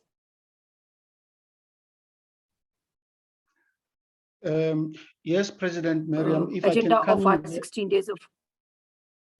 Yes, yeah, if I can just quickly come in there, with the system, as I said, that, there's quite a number of communities that have been involved using our system. Like, for example, in Philippines, the Cape Town, there's a community that was growing herbs, and then they started also baking bread and making herbal bread, from the system. And also, they're selling herbs, and they're also selling the bread. They're consuming healthy bread, and as we have also seen that, like Princess Tepi just said, about the offtake, these communities are able to sell to their own communities and also into the market as well, to supply your food lovers market, your spice and all that. So there's a great income generation that is done by these communities that are benefiting from using the system. I mean, in Lesotho, the people there, they've managed, to be able to sell into the communities that they are in, and also into some of the retail stores there around there. So thank you, because it is very much important for people to have a proper income using the system. Thank you. Sir, these food hubs, who is supporting to develop these food hubs for these women? We give them full support from start to finish, and so they end up being self-sustainable. So because then they know exactly what they're doing, they are well skilled. As I mentioned earlier, that the others that we have seen were growing chilies, but instead of just selling raw chili, then they started making chili sauce and packaging it very nicely and selling it into the retail shops. So that's a great self-reliance action that we see, an activity that we see from using our system. Thank you so much. Okay. Sir Andrew has got the hand up. Thank you. Well, yes, just a comment. It seems that it's so important that what you're doing does have implications, as mentioned earlier, for exports, but not just exports to countries outside the continent. As I understand it, the international free trade area that went into effect on January 1st this year is looking for solutions of the kind that you're presenting so that you can expand your exports throughout Southern California, Southern Africa. Also, I understand that South Africa is a member of what's called SADC, South African Development Community. So my question to you is, how can we work to help first expand you locally, then regionally, and then internationally and globally? Thank you.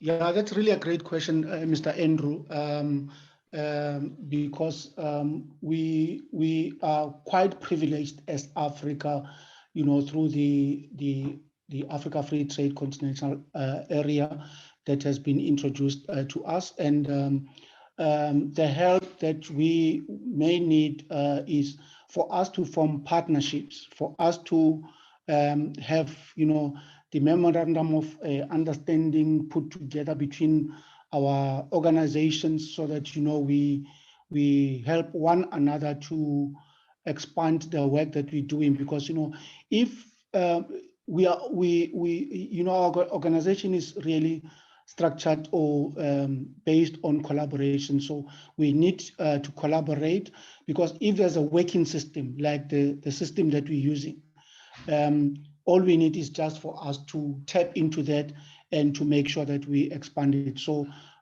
what we need from yourselves will be for us to form partnership, to have partnership in place, and also to tap into each other's networks to make sure that we expand our system into Africa and also globally.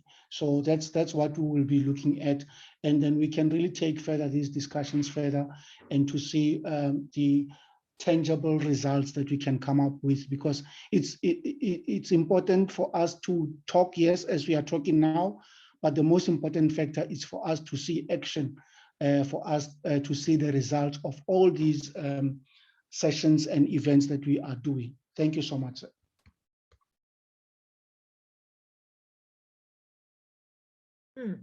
Thank you, thank you, thank you, thank you.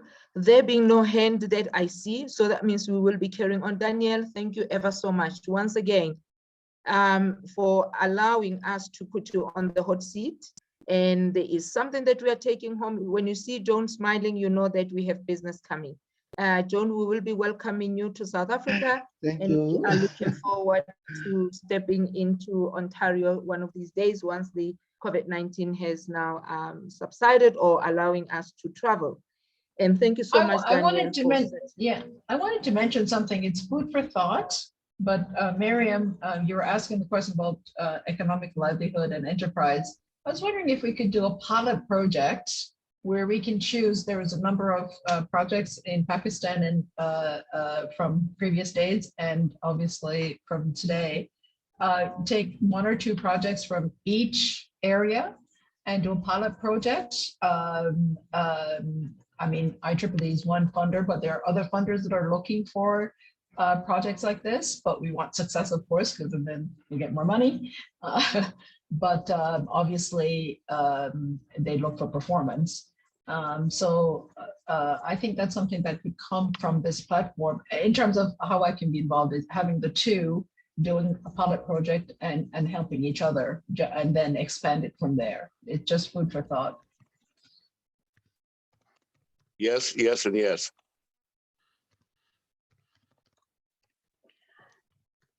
Yes, ma'am. Okay. I totally agree with you. And yes, we can start a pilot project, especially the food hubs component, and the model is really, attractive model and easily adoptable for the women also, if we are providing them support as well.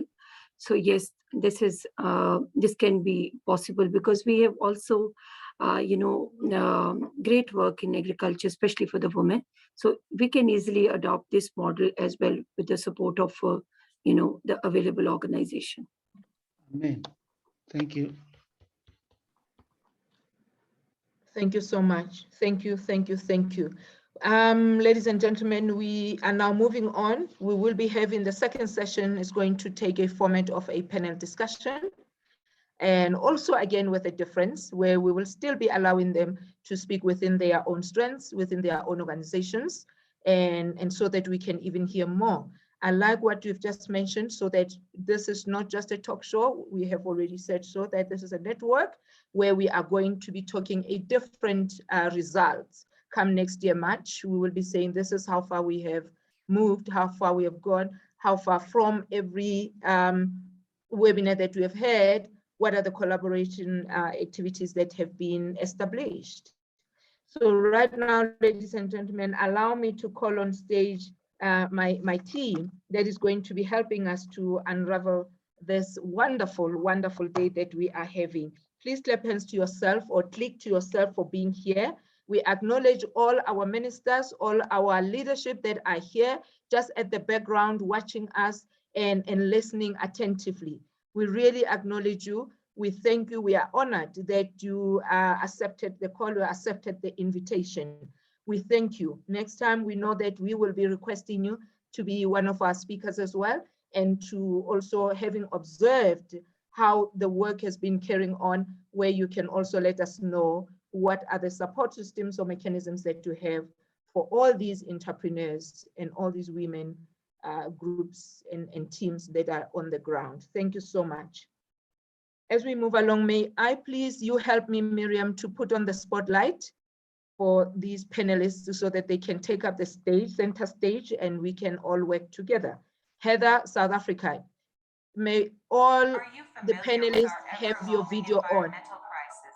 But don't know what to do. I don't know who's, that's not me. How you can help mitigate climate. Please mute yourself and put the video on so that you can be spotlighted. Heather, South Africa. Please, Miriam, if we can put the spotlight. Yes, ma'am. Heather, can you see Heather, South Africa? And then Jessica Ackerman. Jessica, please put your video so that you can be spotlighted. We need you to take the center stage. Fezlin, you see Fezlin is there? Yes, ma'am. You are clicking on them. Thank you. And Jane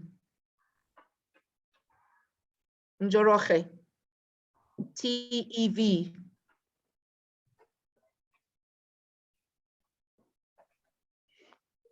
May we please have your videos on, ladies, so that then you can be spotlighted. I see Heather is there. Yes. Can they come, can they take the center stage? I don't see them.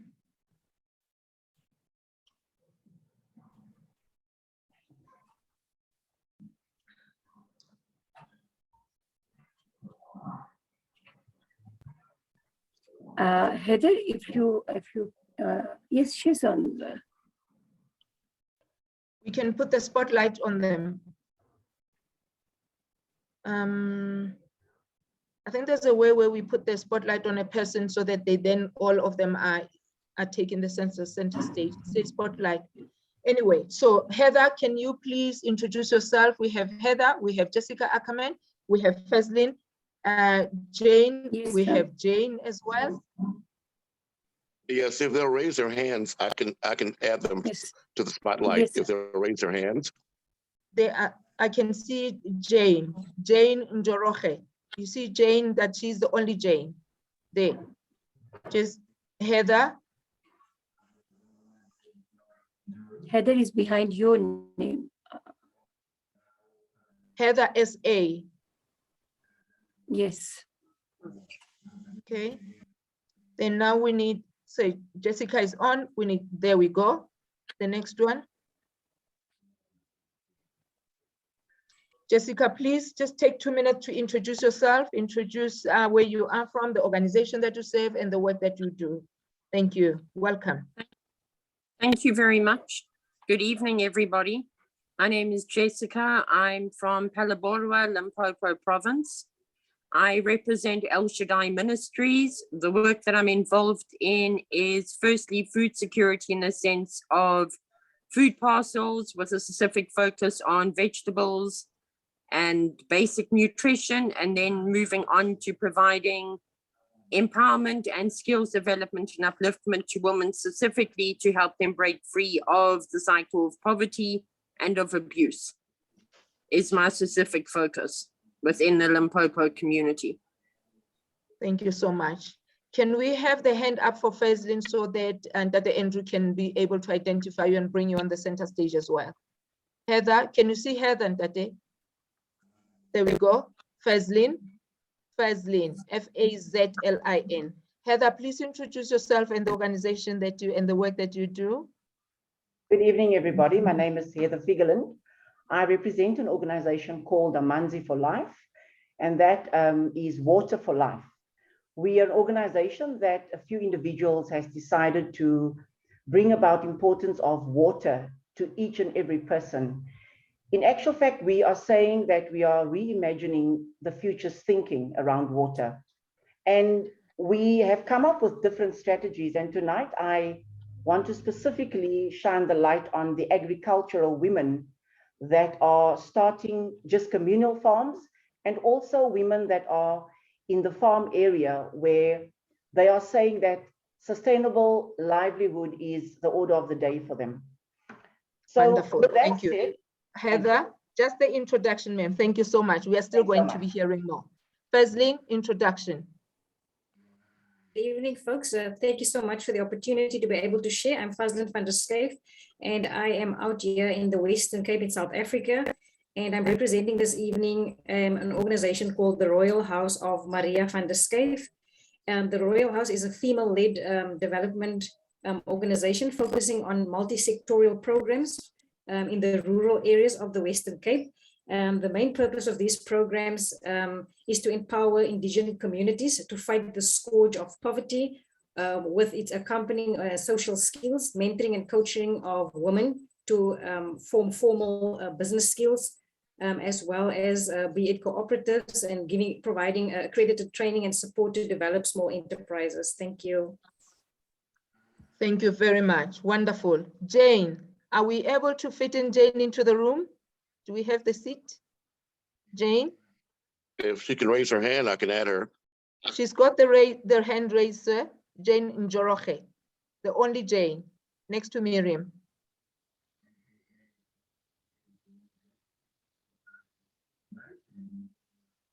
There we go. Jane, please introduce yourself and the work that you do. Okay. Good morning, good afternoon, and good evening, everyone. I want to say a thank you to the host and organizers of this great summit, these great sessions, whereby we have learned so much. As you've heard, my name is Jane Njoroge, and I come from Nairobi, Kenya. And I'm here to represent UnityNet Africa and Diaspora. And I work for two organizations, so I will introduce the two.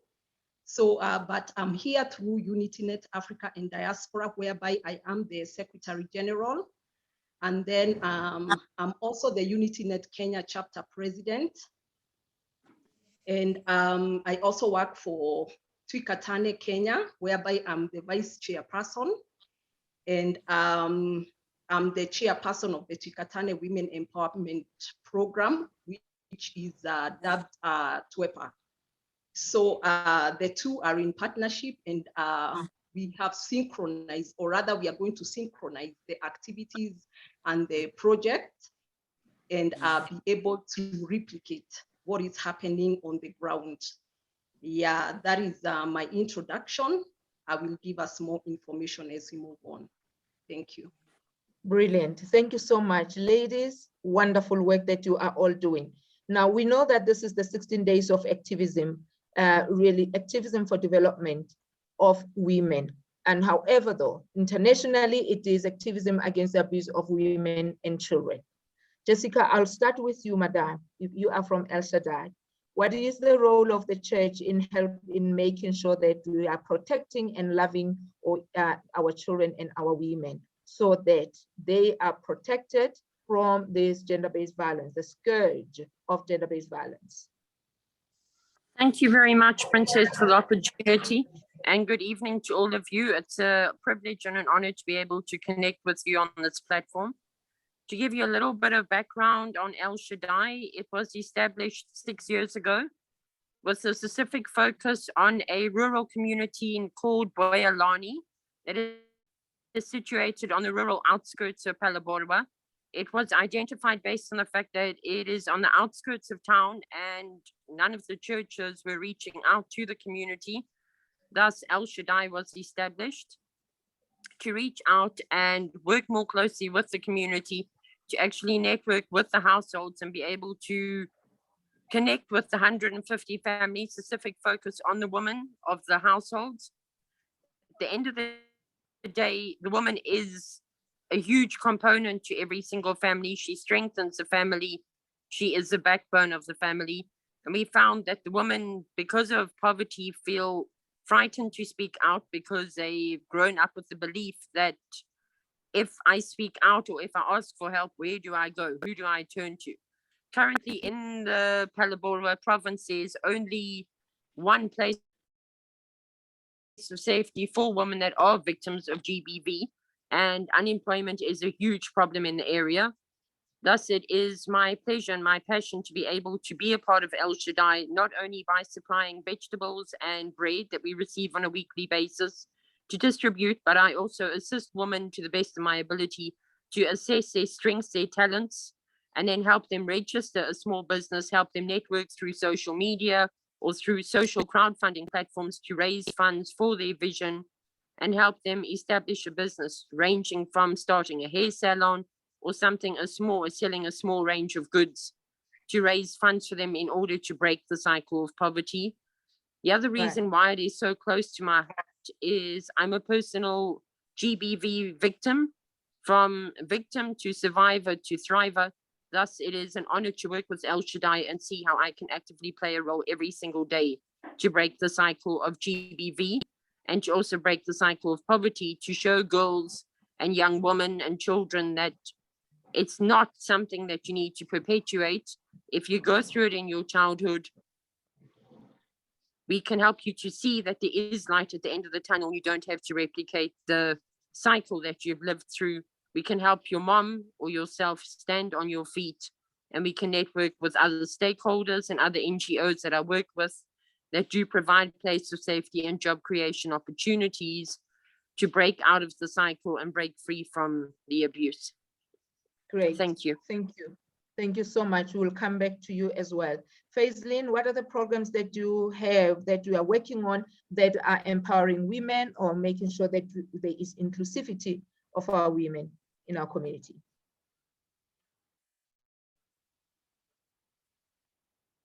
You are muted. You are muted. You are muted. Okay, got it. Great. Can you hear me? Yes, now we can hear you. Great.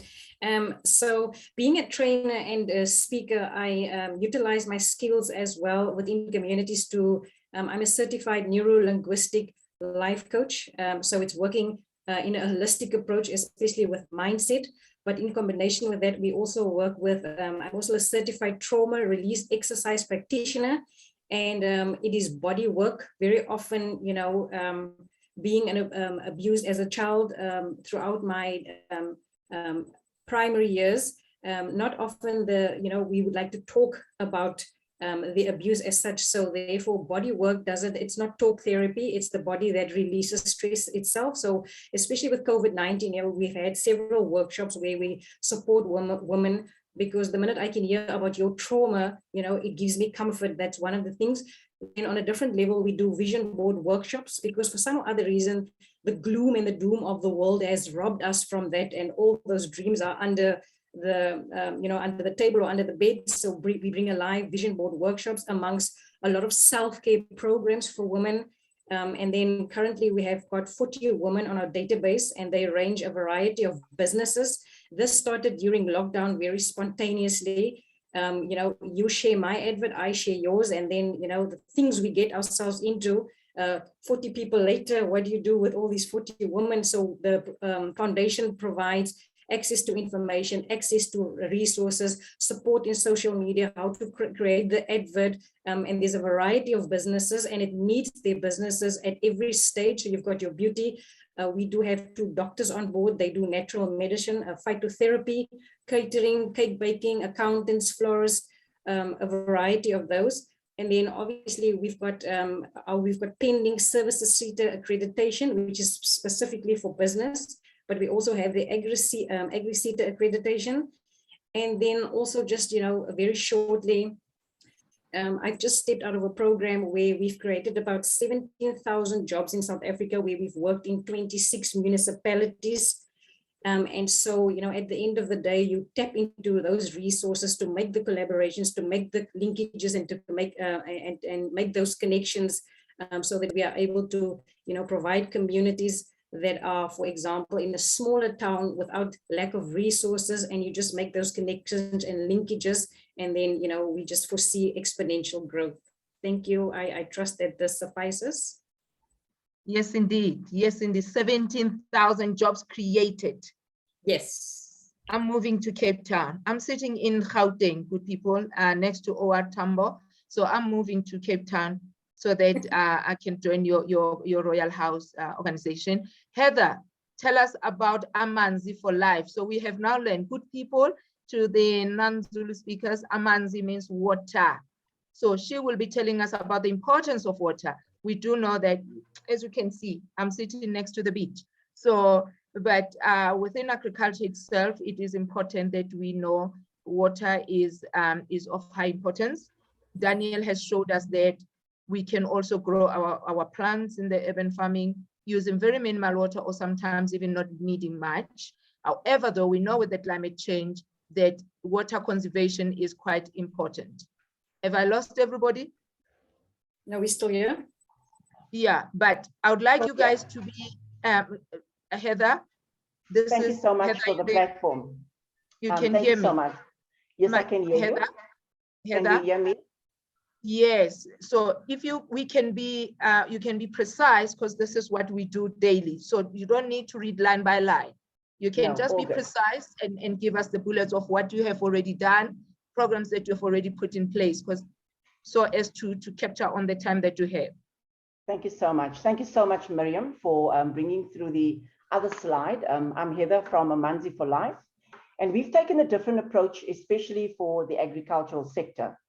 We've looked at river walks, which is a lot of women has shared with us on the farms that they would have small rivers close to them. And we've decided to take the women and empower them on the importance of water, and at the same time use that as data collating to the kind of water that they would have in their areas, their region, or even the country.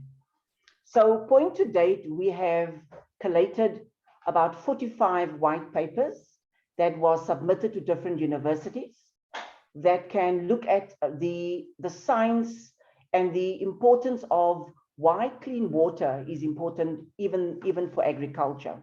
So that was the one area. The other area is that we were calling on farm fun. And Farm Fund speaks about storytelling. We've decided that storytelling comes from where the elderly can share with us exactly what has been happening over the years in those areas. And through the storytelling, we were able to put together a program where we could allow the women to hub together and share the information with the children in the area. So reimagining the water industry for children has become quite exciting to us because we've reached children even from the age of 2, 3, and 4 years old. How did we do that? We did that through flashcards. We realized that children relate better to what they see and what they can feel. And you'll see on the slide, we've got kids at the Educare Center where we just took water and we colored it for them, and we wanted them to tell us exactly what they can do with the actual water. Then, of course, the women on the farms, they all wanted to know, how do we take this further for ourselves? We then started to cluster them and brought out a champion from each of those hubs.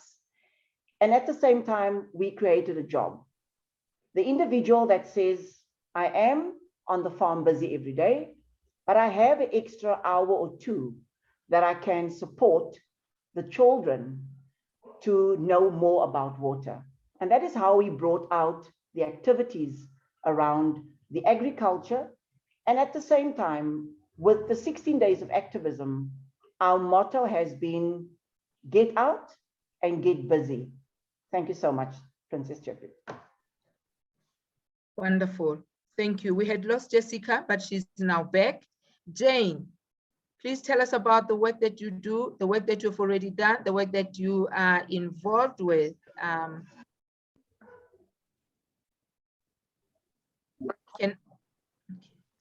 Okay, thank you very much.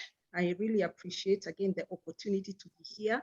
Sorry, I have a bit of cold, so my voice is a bit hoarse, but I know I'm able to communicate to every one of us.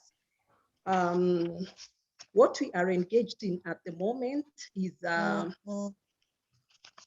let me first of all say about or speak about our focus. Our focus is the rural woman in agribusiness and entrepreneurship for food security and trade. And our focus is mainly on the needy and the vulnerable woman in the rural community. So what we are currently engaged in is offering a diploma in agribusiness and entrepreneurship course program.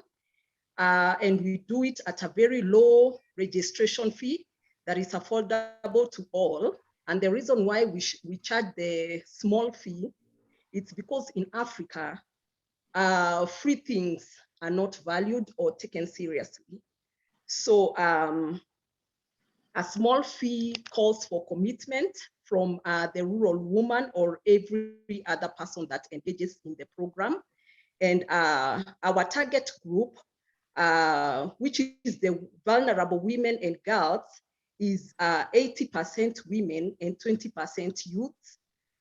And our strategy is applying the bottom-up strategy, whereby we empower the rural woman on the grassroots level. And then after the graduation, we send them out to the community to replicate the course program within their community. Because we believe that the rural woman is able to reach another rural woman other than use the urban woman to reach the rural woman. So our work is to empower them so that they can go back to their communities and empower them.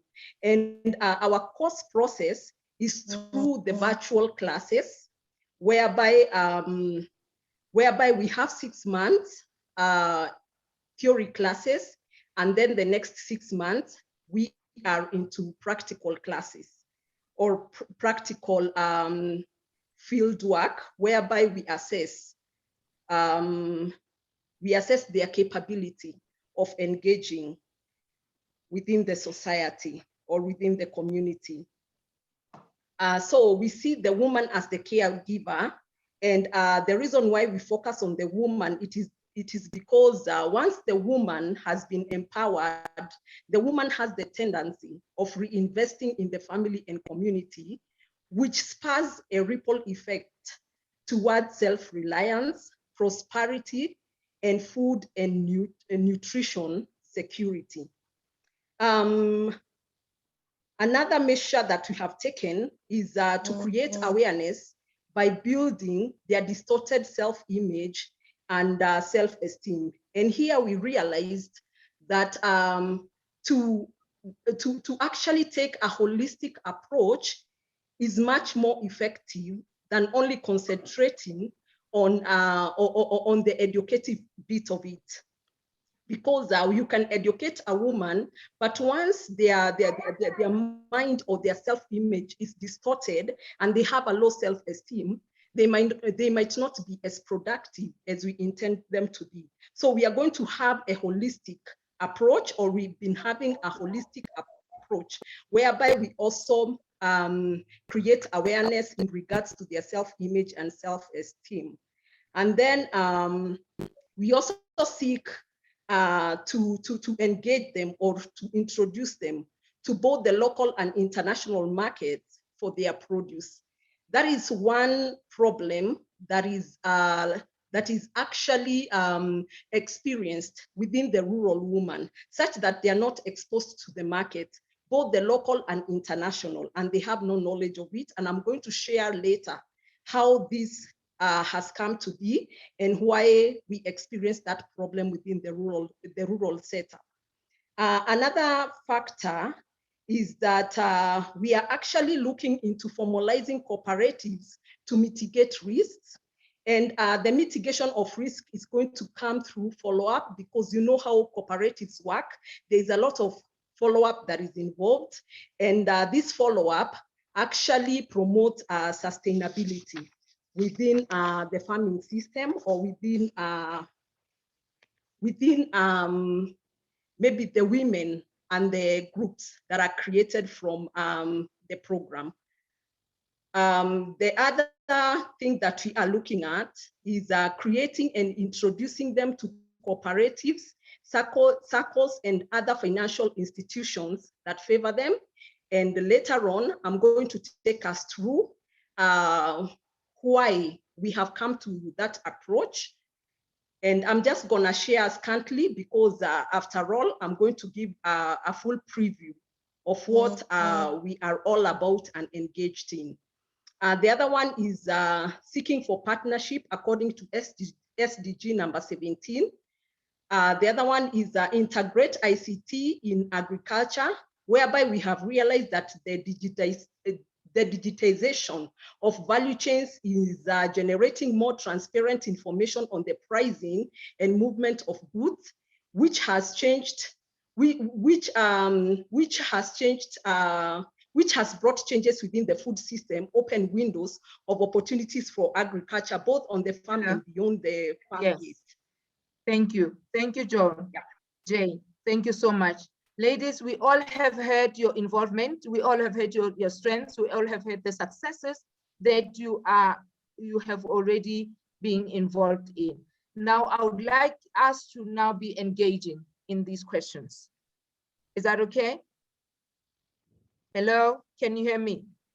Hi, that is fine. I look forward to engaging. Thank you. Right. Jessica, you represent the youth. Do you think there is, or what can be done to encourage the youth to be involved in community building or community development projects?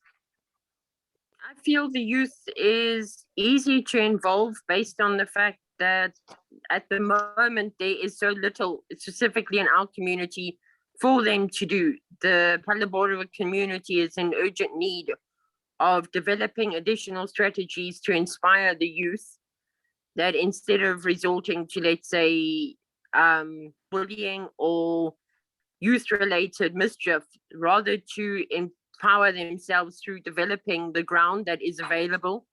Also, the youth need to be able to focus on the fact that they are tomorrow's leaders. They are the next generation. I feel with the youth that we have got here, there is interest to develop the ground. We will be rolling out projects in January to start making the youth more keen on actually seeing how they can work with the ground and reap the reward. Wonderful. I would welcome Thank you the so much. opportunity to stay involved with the platform, and I can update them accordingly.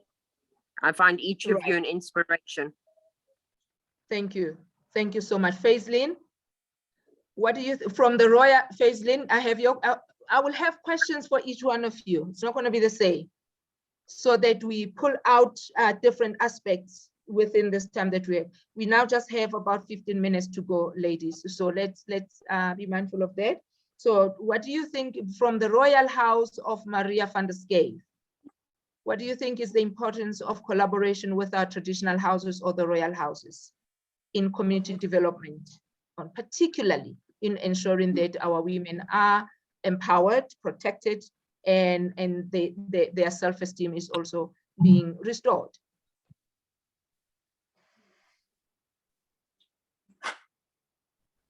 Faislin, you are muted. You are muted. Is that better? Yes. Did you hear my question? No, can you just repeat it, please, kindly? The importance of collaborating from the Royal House of Maria van der Schaive. We would like to know from you the importance of collaborating with our royal houses broadly to ensure that women are empowered, women are heard, women are also empowered, particularly within these 16 days. Sure, Tshepi, I missed you there where you say, you know, the collaboration of the royal houses where women are empowered, and what else? How important is it? What can be done to collaborate with the royal houses? And also, ma'am, you added the word of traditional royal houses and the royal houses. Yeah, in South Africa, I thought maybe I confused her there. In South Africa, we've got traditional councils, we have the royal houses as well. So let's stick to the royal houses, the collaboration, working together for empowerment of women, protecting women with the royal houses.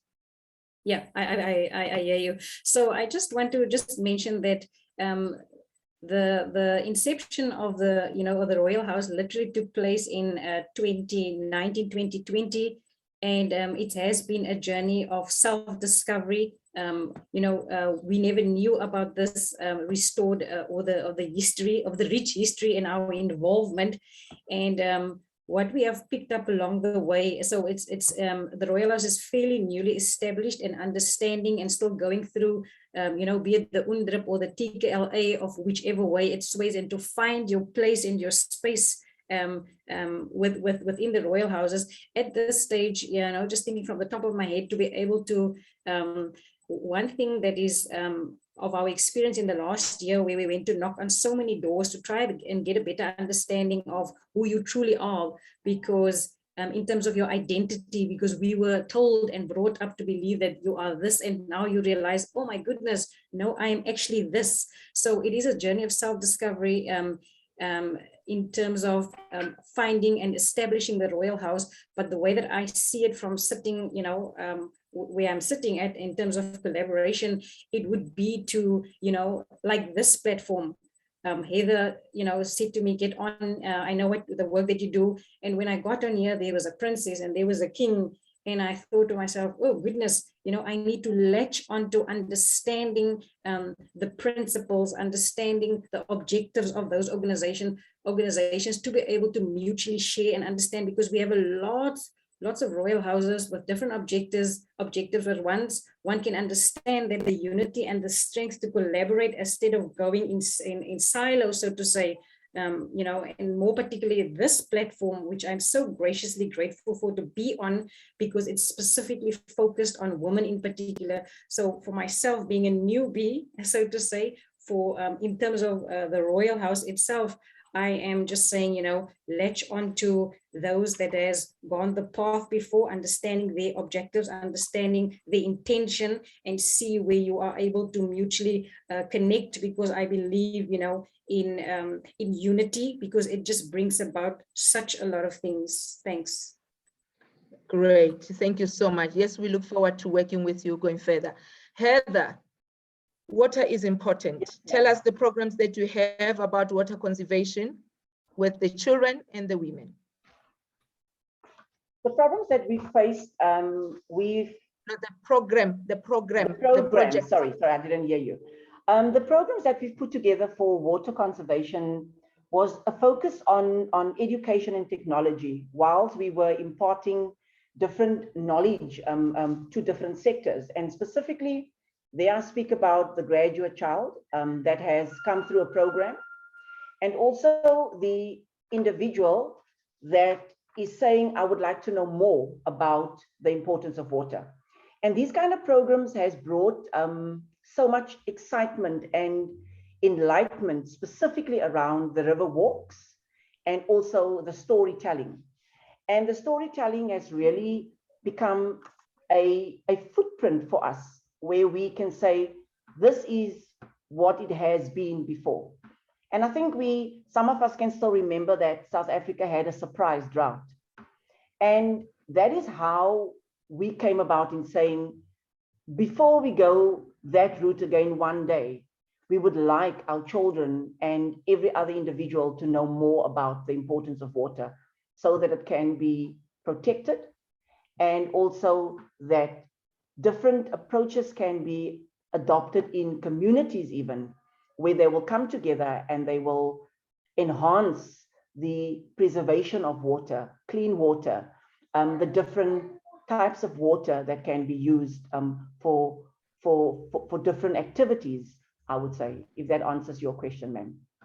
That is brilliant. You know that we also have one of the sustainable goals is this access to clean water and sanitation.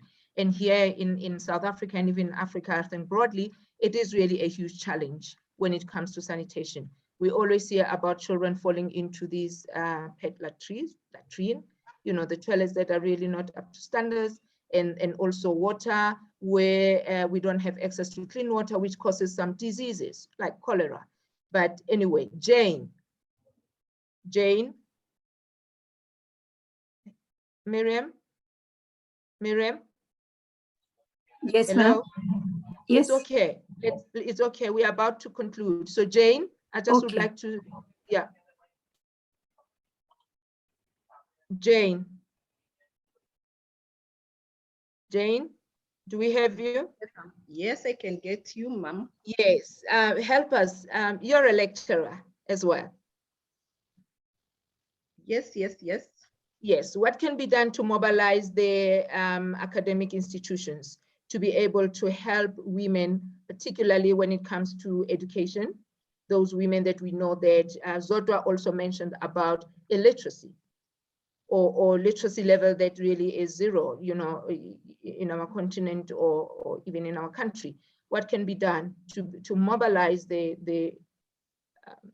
our education institutions to help and support these programs of women that are from the grassroots? Okay, that is a very good question. And I'm going to speak from experience, not from what is read and not from what I have written. From experience, what we do, we have levels within our organization, whereby we have the global level. From the global, we have the continental level. From the continental, we have the national level.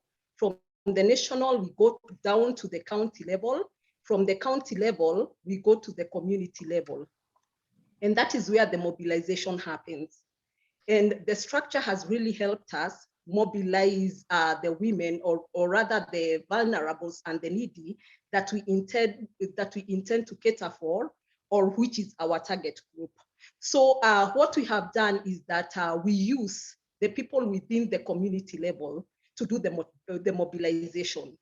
And we actually don't transport people from one county to another or from one community to another, we use the people within that community to do the mobilization. Because number one, the people within that community understands the needs of the women, or rather the persons we are targeting. They know the challenges that these people encounter, and they are able to inform us of the strategies or the methods to use in order to mobilize these people. Another challenge that we have faced and we have tried to work through is the language barrier. Because you understand, in Kenya, we have 44 tribes and not everyone is literate. Because when you talk about the needy and the vulnerable, we know they are challenged in form of quality education. So we might not be able to communicate with everyone the same. So using the people within that community, they are able to communicate with the people in their own language and in their own level. Because when you want to be understood, you have to come to the level of that person. You don't start from where you are, you start from where they are. And because from the top we don't understand, that is why we use the strategy of bottom up. Because if we use the strategy of up down, the people that are on top or that are up, they don't understand the challenges that are on the ground. But when you use the person on the ground, they understand the methods of communications to use within this person or to this person. So we also have teachers or lecturers within those communities that try to translate whatever we teach or whatever is taught within the community in their own language. So that is a breakthrough that we have really experienced. And I believe we are going to come up with much more, or many more methods that we can use to create that mobilization system that is going to really help us reach the grassroots woman, because our target is the grassroots women. So we empower those women that can be able to understand the program. And then we send those women back to their community to be able to reach the illiterate, the needy and the vulnerable, and the people who cannot understand the common things that are discussed within the forums. So that is how we do our mobilization, and that is how we have achieved. Lovely, lovely, lovely. Even if I have to clap hands, that's lovely. I like when you say, speak from the experience. We want to see the work that you have done so that we can all learn from it. Now, ladies, we have been doing very well. You have been doing very well. You have been presenting. You have really given us food for thought. I know that Daniel's hand, I saw it was up. So we are just going to be wrapping up. Before we wrap up, I want you to think of your parting statement. And then also to let us know, how would you like the global, this network that you are on is Global Women Development Network. How would you like us to support you? How would you like to see the involvement? How would you like us to collaborate with you? We are working on sustainable goal number 17, while we are really about all of them, but this now I know that we are focusing on the zero hunger, but now collaboration is really one of my favorites. And partnership, goal number 17. But how would you like us to see from us as the network? And then also we would like your parting words in 3 minutes. We will start with Heather. Thank you so much, ma'am. For me, collaboration would mean adopting the program that we started, and also looking at how do we roll out to other provinces, and how do we sustain these hubs and reach the goal, which I was comfortably given by the Rwandan minister's team, to reach 1 million children by 2026. And so the method that we will be using is that we are looking for affiliation, and at the same time, each and every educare center or even the farm hubs to be affiliated to Amanzi for Life. In that way, we have a greater audience that we can reach. For us, that would be collaboration, but most and foremost, adopting the program and take hands with us, specifically through corporate partnerships, so that we can show that the public and the private sector, that they can work together in achieving the goals that we would like to achieve. Thank you so much. Great, great. What I'm hearing is, let us let us eliminate the fragmentation. Let us come together and work into, because we all are working towards the same goal, and yet we are working so many corners of this nation. And then Faislin, I think now you have gathered your thoughts. Yes, thank you so much. I think the first point for me would be the continuation of such platforms, simply because you are here to share what it is that you are doing. However, in turn, you are gaining so much valuable information that you could simply just duplicate, because if it works for the one person, it could work for the next person.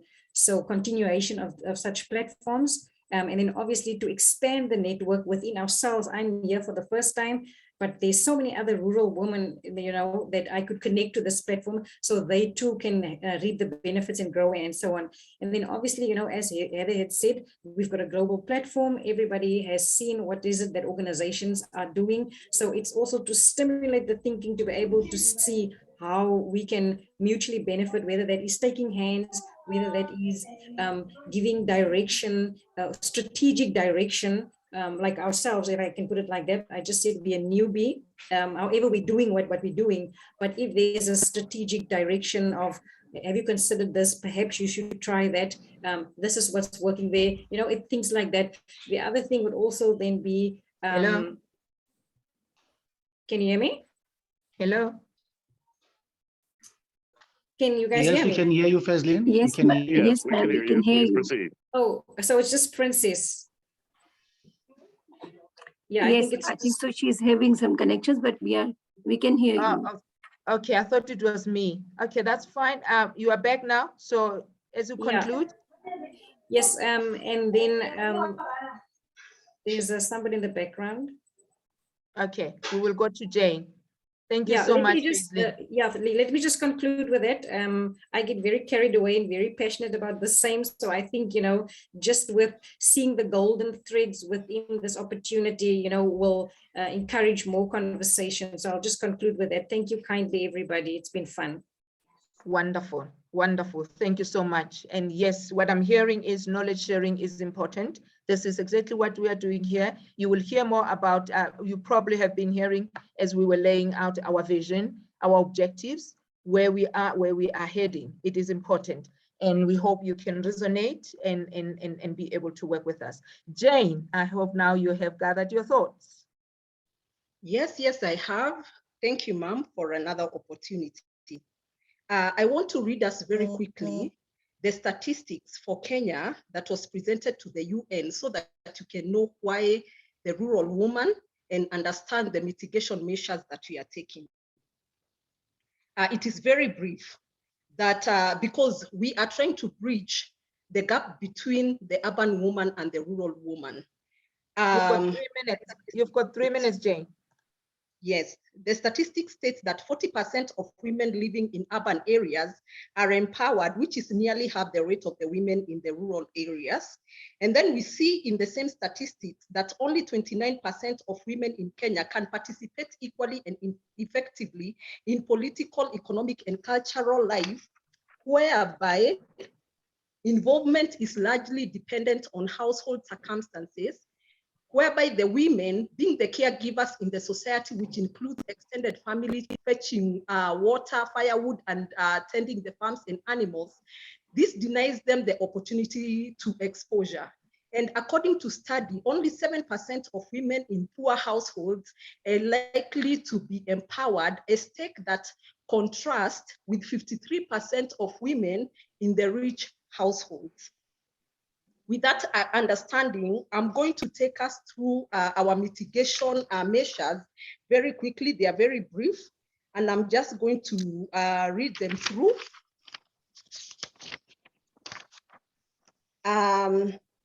Number one is help them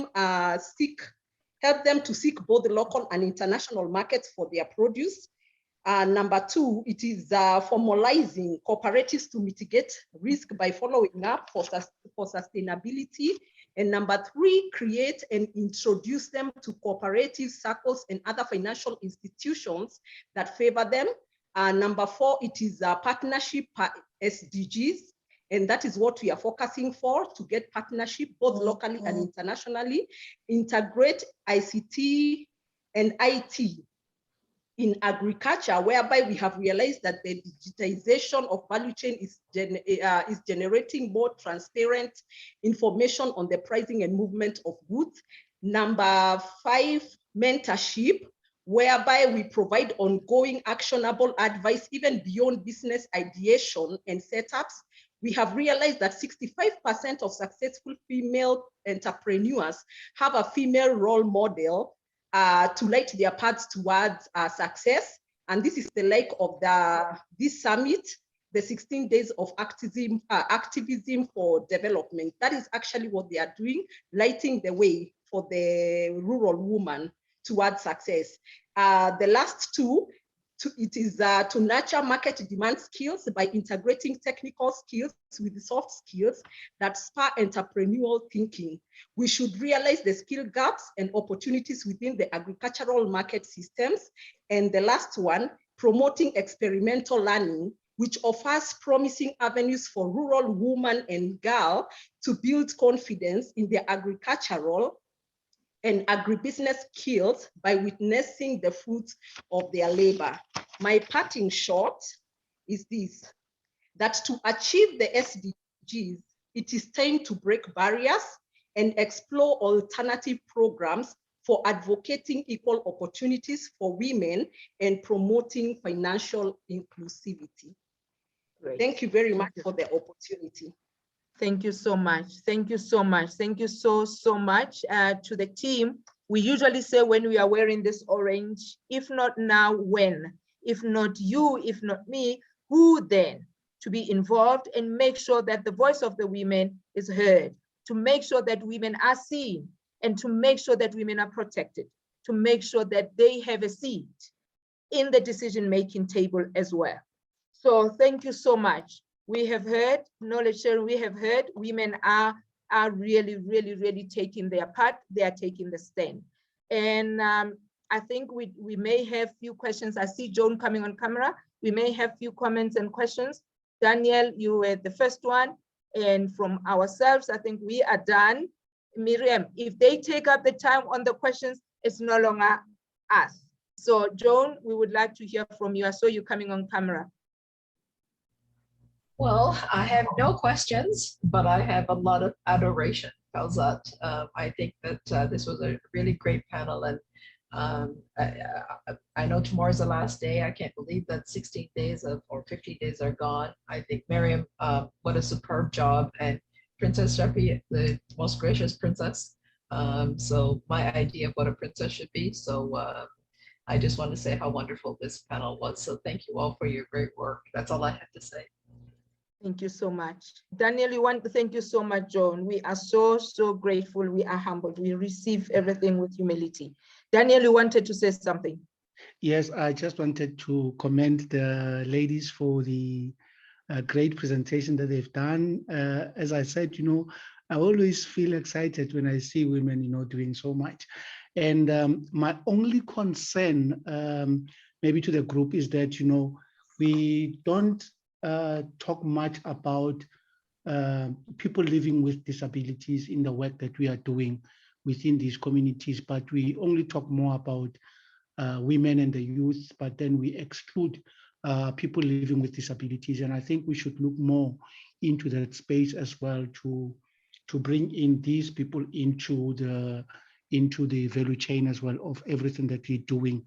Looking at the African grower briefly, maybe, as you can see how it is designed, we also accommodate them in that system as well, because people with a wheelchair can just move around and do their home growing and whatever in terms of self-sustainable. So thank you so much. So my point was more on really people living with disabilities and people with mental health. The mental health, there's a lot of problems that we see there as well, and we need to make sure that we include those into the work that we're doing. Thank you. Thank you so much. Say, Andrew, I see your hand, but just to also let on what Daniel is saying. Our slogan, when you look at the banner that Miriam has, it says, we always speak about that. Inclusivity is one of the main objectives, or our hinging connectivity or links, or how do I even say, what we are working on every day. We say, here we are going to collaborate. We are going to make sure, as we are working towards Agenda 2030, achieving all these sustainable goals for Agenda 2030, we are left with this. It's now a decade of action, leaving no one behind, including people of disability. We do have people of disability. It's just that we don't maybe say it loud, but we have taken your point. We are going to include them. I just want to. Sir Andrew. I just want to add one thing, that we already fixed one day in this campaign for the persons with disabilities. So the whole session was with them, and we already addressed this issue in this campaign as well. Thank you. Yes, thank you so much. Thank you. Thank you so much. Thank you so much. Sir Andrew, your hand is up, sir. Well, yes, and thanks everyone for coming here. Indirectly, you're all my guests, so welcome home. I do want to let you know that this 16 days is just another iteration of the work that was begun earlier this year. We're pointing towards 2022. So we're inviting you all to continue with this. And for those that want to see a continuation of this, I shared in the chat that we do have additional sponsors. We have too many sponsors to recognize them all, but one of them is Lady Alicia Hamilton. She's the CEO of AHIABGA-TV. Nakori is an Adinkra word meaning truth, as you may know. And the idea is for us to have a platform where we can actually provide content like this to a wider audience that would otherwise take advantage of it. We do have for this group a channel already set aside. It's brand new, and we will be rebroadcasting all the content that has been previously shown for the last 15 days and tomorrow's on this platform. But going forward, we need your help. We need you, each of you, to make the commitment to provide us content so that we can share with the rest of the world, so that our children will see that we are actually doing it and not just talking about it. So please take a look in the chat to see the platforms. Also, I'm willing to interview each of you in a segment so that we can then provide content for what's called Conversations with Andrew Williams Jr. We have this on a regular basis, but it's not just for us, it's for the entire world. So we do have a broadcast platform, TRN International News, where this is streaming right now today. All of our past events have been streaming. And we have a Facebook group where we have almost 2,000 members. So our intent is to mobilize all those members and include all of your members so we can take advantage of technology to drive this vision forward. And not just for 2030, but through 2063. What has not been mentioned yet is that the Sustainable Development Goals are just phase 2 of what began as the Millennium Development Goals by Kofi Annan. But this is also a 1,000-year plan for us to leave no one behind. But specifically, the African continent developed what's called the Common African Position on the Post-Millennial Goals in 2013. That forms a key basis of what we now have as the 17 Sustainable Development Goals and the 169 targets. So we need to educate ourselves about this so our children can understand this is not just something for the rest of the world. This is for our people. So with that, I say Ubuntu. Thank you. Thank you so much. I will turn now back to Miriam to continue with our program. But from myself, I would say to all the ladies, to all our speakers today, you have made South Africa proud. You have made Kenya proud. You have let us all work together for the sake of our generation so that they can say, there lived Jessica, there was Faithlin, there was Jane, there was Tepi, there was Joan, there was Miriam, and they left these footprints. Thank you so, so much. Good night to everybody. Good night, ma'am. Thank you so much. Good night. Thank you. Good night, everybody. Good night. Good night. Bye. Good night.